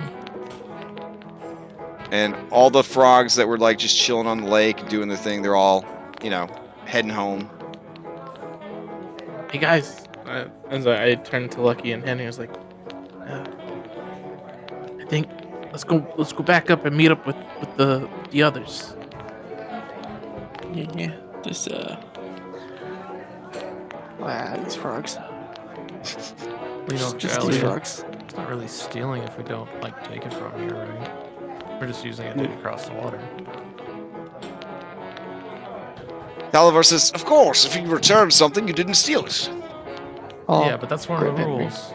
I remember. No stealing. Well, yes, but, I mean, again, we're just going to immediately put it back, so it's not really stealing. Only stealing if you get caught. And there is also that. That's what I say as I walk up. Yeah. Hey, I grabbed Henry on the way. So behind me. Hey guys, I got this Henry, note. do you rejoin the party? Or do you continue smoking swamp grass and drinking bog juice? Yeah, he joined us. Okay. I have been muted. Damn. Yeah. have you been just role playing by yourself this whole time?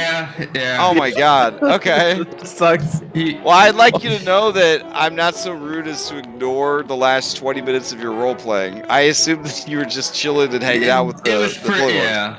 Yeah. Okay. I'm gonna take the bog juice in the grass with me.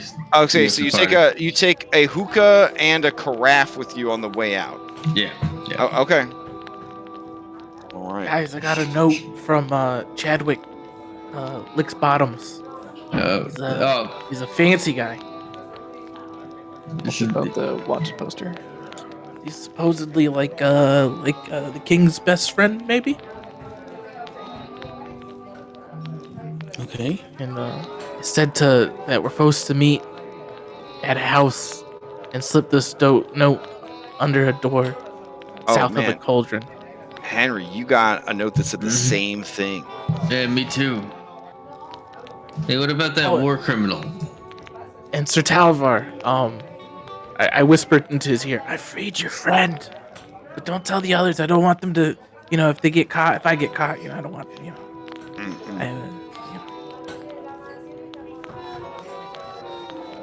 them, the night, more God of the warts.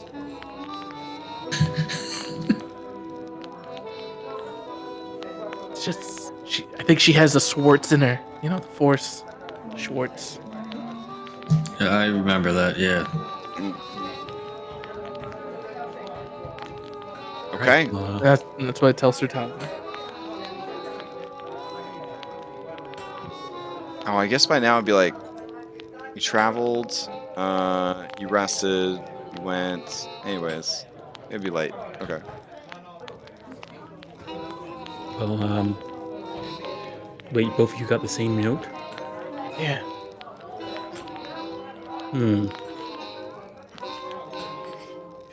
What did they say to you when they gave you the note? That they could use my help.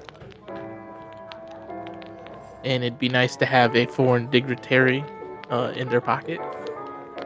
Something like that. Okay. And for you, Henry? Oh, I don't know. We kind of just talked about how frog penises work. And he gave you a note to meet. Yeah. We're supposed to. They said the same thing Twigs did. I mean, I guess what I'm saying is, did he tell you anything before he gave you the note? Yeah, he said to meet at midnight. Talk to him at midnight. I don't know what he said. Yeah, I'm pretty All right. Okay, so do we want to try and figure out a way to get across the lake to go give this note? Yeah, let's go. Is this? So hold on. I mean, we're still trying to figure out a way to get to this. Find a way to get home, or find a way to get to the hag, or at least find out something to do with the hag. Well, I can tell you, in there, you're not gonna find any of that type of information. All they want to talk about is frog penises, how hot it is, and then slurp mud and worms. Were you able to? I mean, I know, Lucky, you're really good at this. And speculate about who the next king or queen will be. I know you're pretty good at investigating, Lucky. Did you learn anything from in there? I will let the DM roll the dice and tell us something random. Oh, 'Cause I okay. have no idea what we want. And Okay. it's more fun that way. All right. You find out that Clapperclaw the Scarecrow, a creation of Bavlorna, is a sad boy because his favorite head was stolen. And now he spends all his time getting free therapy from the previous rulers of Downfall by hanging out on Folly's Bridge. But there's rumors that he is a guide, capital G, able to travel between the realms of Prismere. And then they talk about how Bavlorna's always making weird stuff, but it's good business to collect animal and monster parts for Bavlorna because she pays well because she is an avid taxidermist.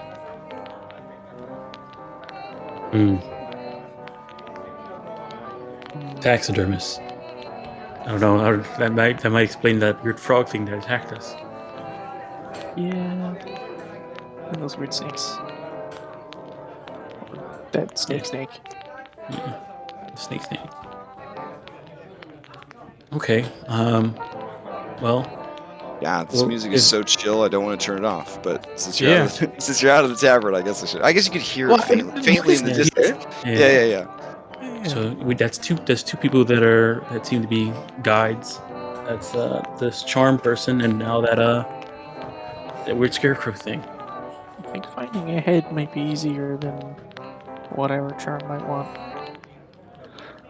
I assume. And you hear Talavar say, "And certainly we don't want to make any dealings with creatures from the Shadowfell."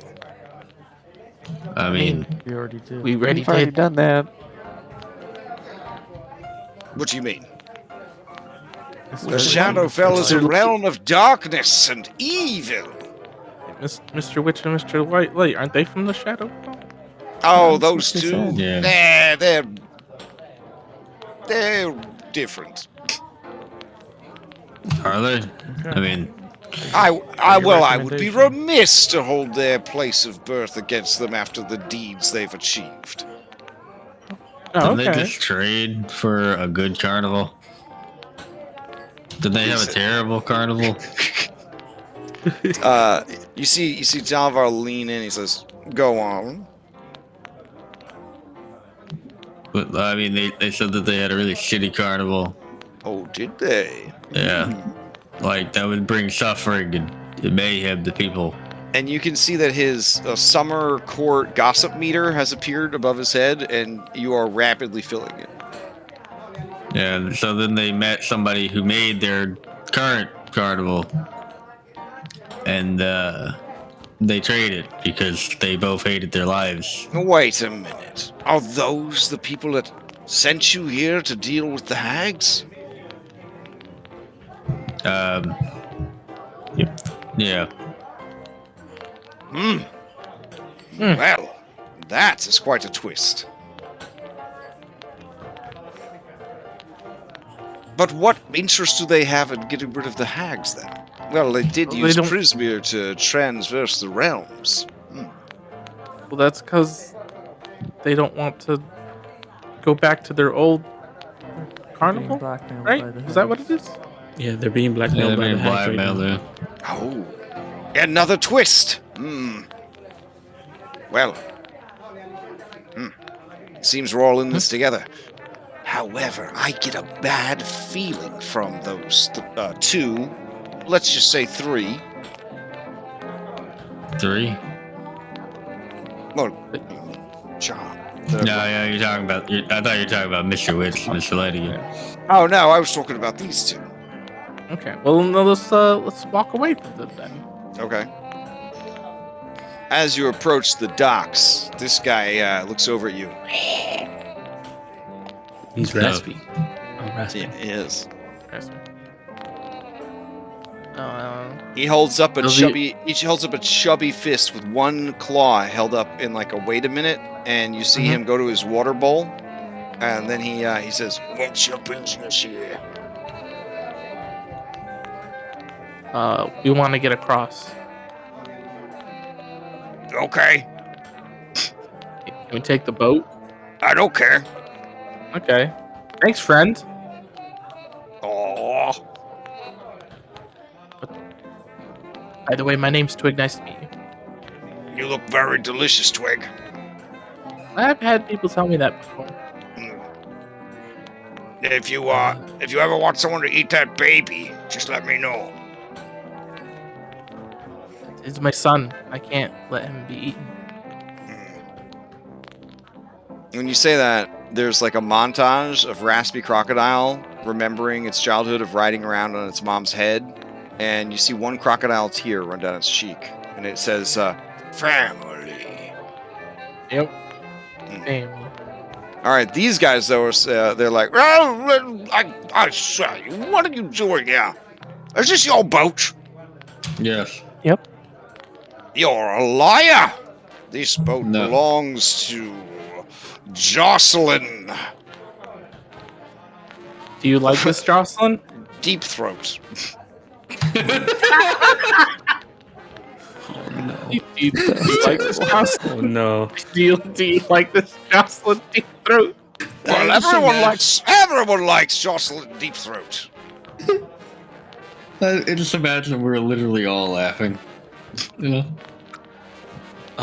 Something funny.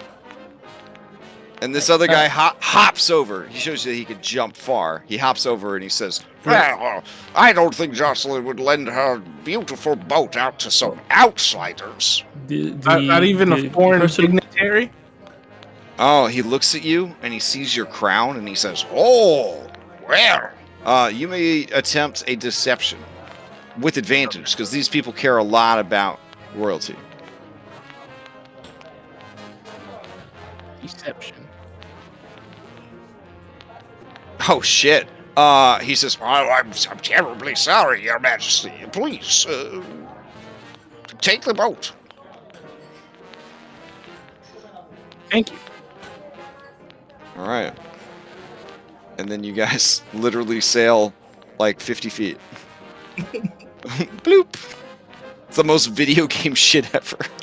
We need a ladder first. We can Chops cross the beef this that's gap. gonna come back Yeah. here like, how the fuck did those Yeah, we could have just walked, right? Like, No. Maybe. No, I'm not walking through that. Whatever. No, it's very deep. What you're seeing when you look down, that's like some Everglades shit. You see how Yeah. you see how this map artist layered all that like plant life? You have no idea what's down there or how deep it is. we could swim it. You've never gone on I'm not swimming through it. a bayou tour kind of thing? Like that's Okay, yeah. I'd like to pause a moment. Mhm.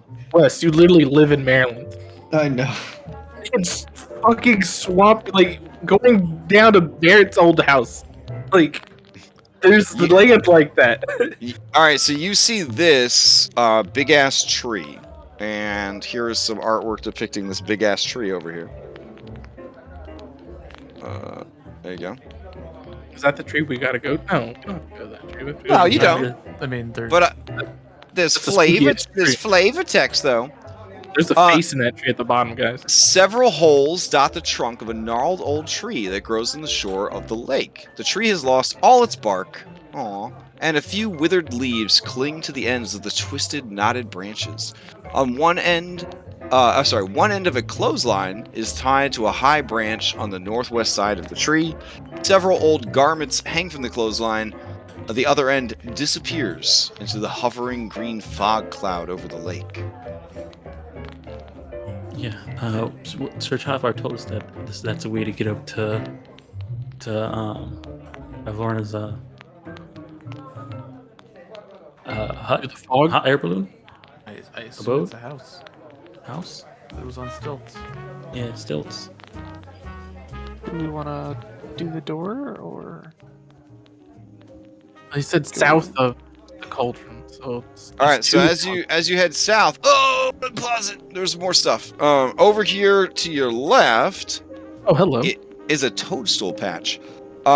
Your heart suddenly feels cold, filling you with a sense of loneliness that borders on despair. A haunting, melancholy tune plays on a flute, and it reaches out to you from somewhere within a field of oversized toadstools.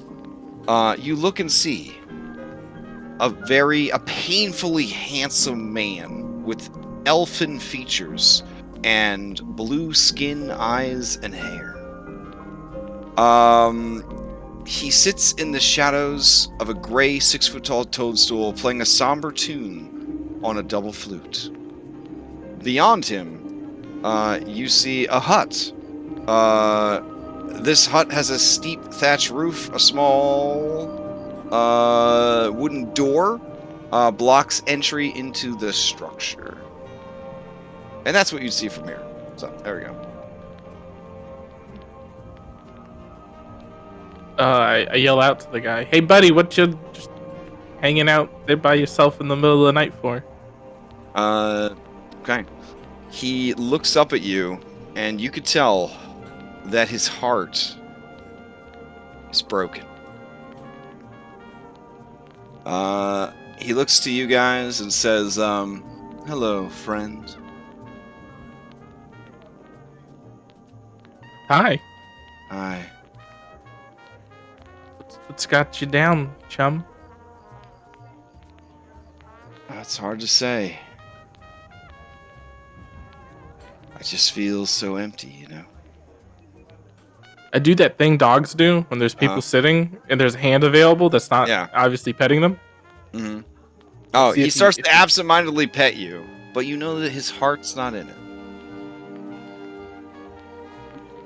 Well, you could tell old Twig about it. What's wrong? All right, give me a persuasion. I'm cute and a puppy. And I don't know if he cares about cute things anymore. Okay. All right. You see him look at you, and he gets like a rueful half smile, and he says, "You remind me of a blink dog I once knew." That was a long time ago, when things still made sense.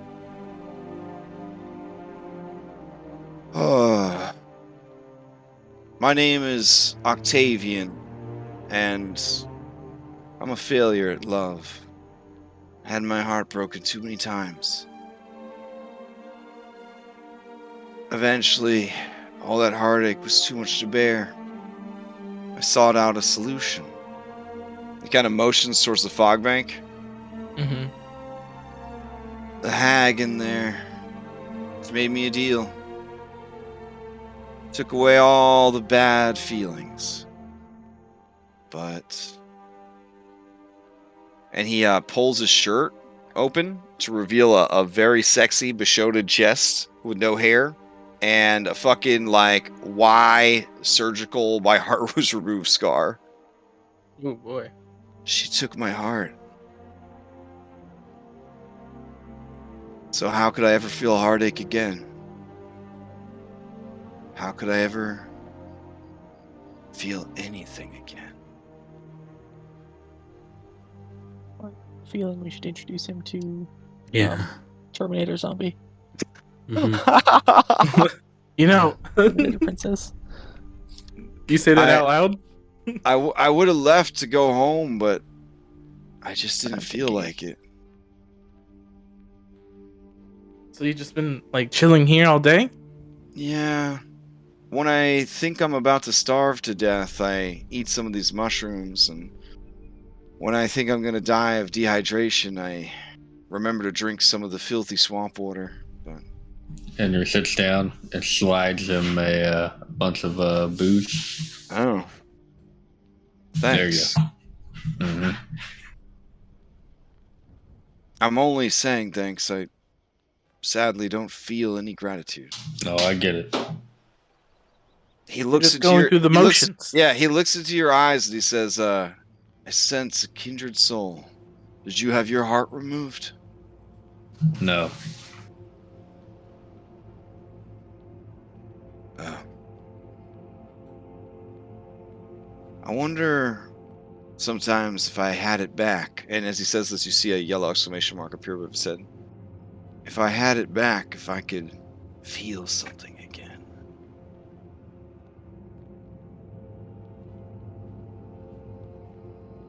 Probably not. I'm gonna enter this quest in the journal. Uh-huh. Obviously, he wants his heart back. He doesn't have to say anything more. I know it's painful for him. Or is it? Because he has no heart. I know, it's a hard situation to follow. I just tell him, I understand, friend. I know what you're saying. He absentmindedly gives you scratches and pets, and then goes back to playing his mournfully sad pipes.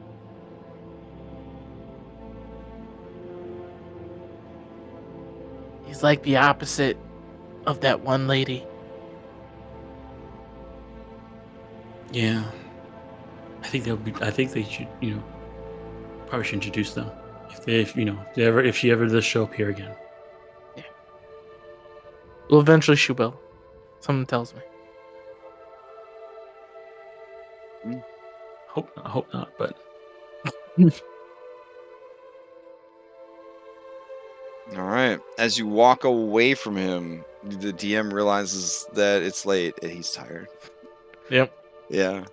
That's a good place to stop. Yeah, we'll leave off with you kind of walking away from this incredibly sad, handsome man who had his heart stolen.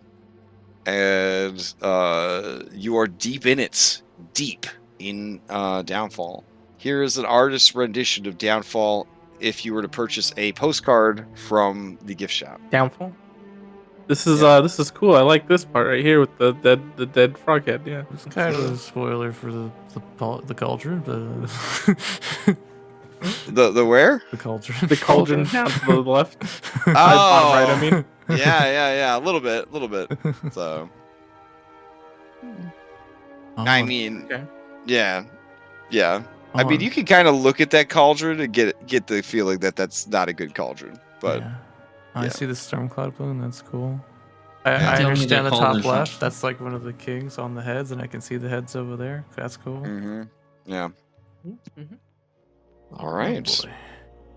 So next week, you help these. Maybe you help these frogs play their Game of Thrones. I don't think there are any winners in that. Well, in the Game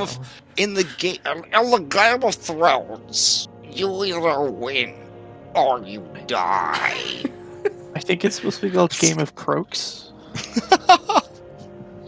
Or Get out. Stew. That's what they say. Yeah, wow. Croaks first Yeah. loses. So in this culture, any frog puns are racist. That's canon. That's shit. canon. Yeah. But any other pun against any other race is hilarious. Mm-hmm. I feel. Probably. Oh yeah, probably. So, yeah.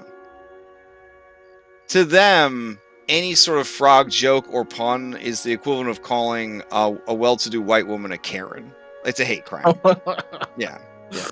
So, all right. Well, progress. Well done. Downfall has a lot going on, or nothing going on, depending on what you decide to engage in. And we will pick this up next week. So, let's see. Any announcements? There's a game I'm going to start on Saturdays. I haven't finalized the group or even what it's going to be, but it's going to be on Saturday mornings, and it's going to start in April. And I know Dom's running 2 Saturday games also a month now, right? So yeah, I was thinking of doing. I'm planning to do Monster Hunter once a month, and then Witchlight, and then Candlekeep once a month. Nice. But because I've been playing so much Elden Ring and like fighting some of the bosses there, I'm thinking of just, instead of doing Monster Hunter, just do a one shot. That's an Elden Ring one shot. Yeah. Like them Critical Role kids. Let's say they did Elden Ring one shot. Oh, they did. Okay. Mm-hmm. I haven't. Yeah. I didn't know. You might watch it for some inspiration. Yeah. Some people think that they're gonna blow up like any day now. Mm-hmm. So yeah. The Critical Role. Yeah. Yeah. like literally, like so they'll blow up. Yeah, it's literally blow up. No, figuratively. So I mean, I've been into D&D for 3 years now, and I've never watched an episode of Critical Role. Oh. No. Some of their one shot stuff is pretty darn fun. It's pretty darn fun. I like the one that Travis did. I like that one. Yeah. They did a really great Christmas one where Liam did basically the plot of Nightmare Before Christmas as a Christmas one shot, which was super cool. Yeah, a lot of the one shots, they really kind of get to have fun and sort of goof off a little bit.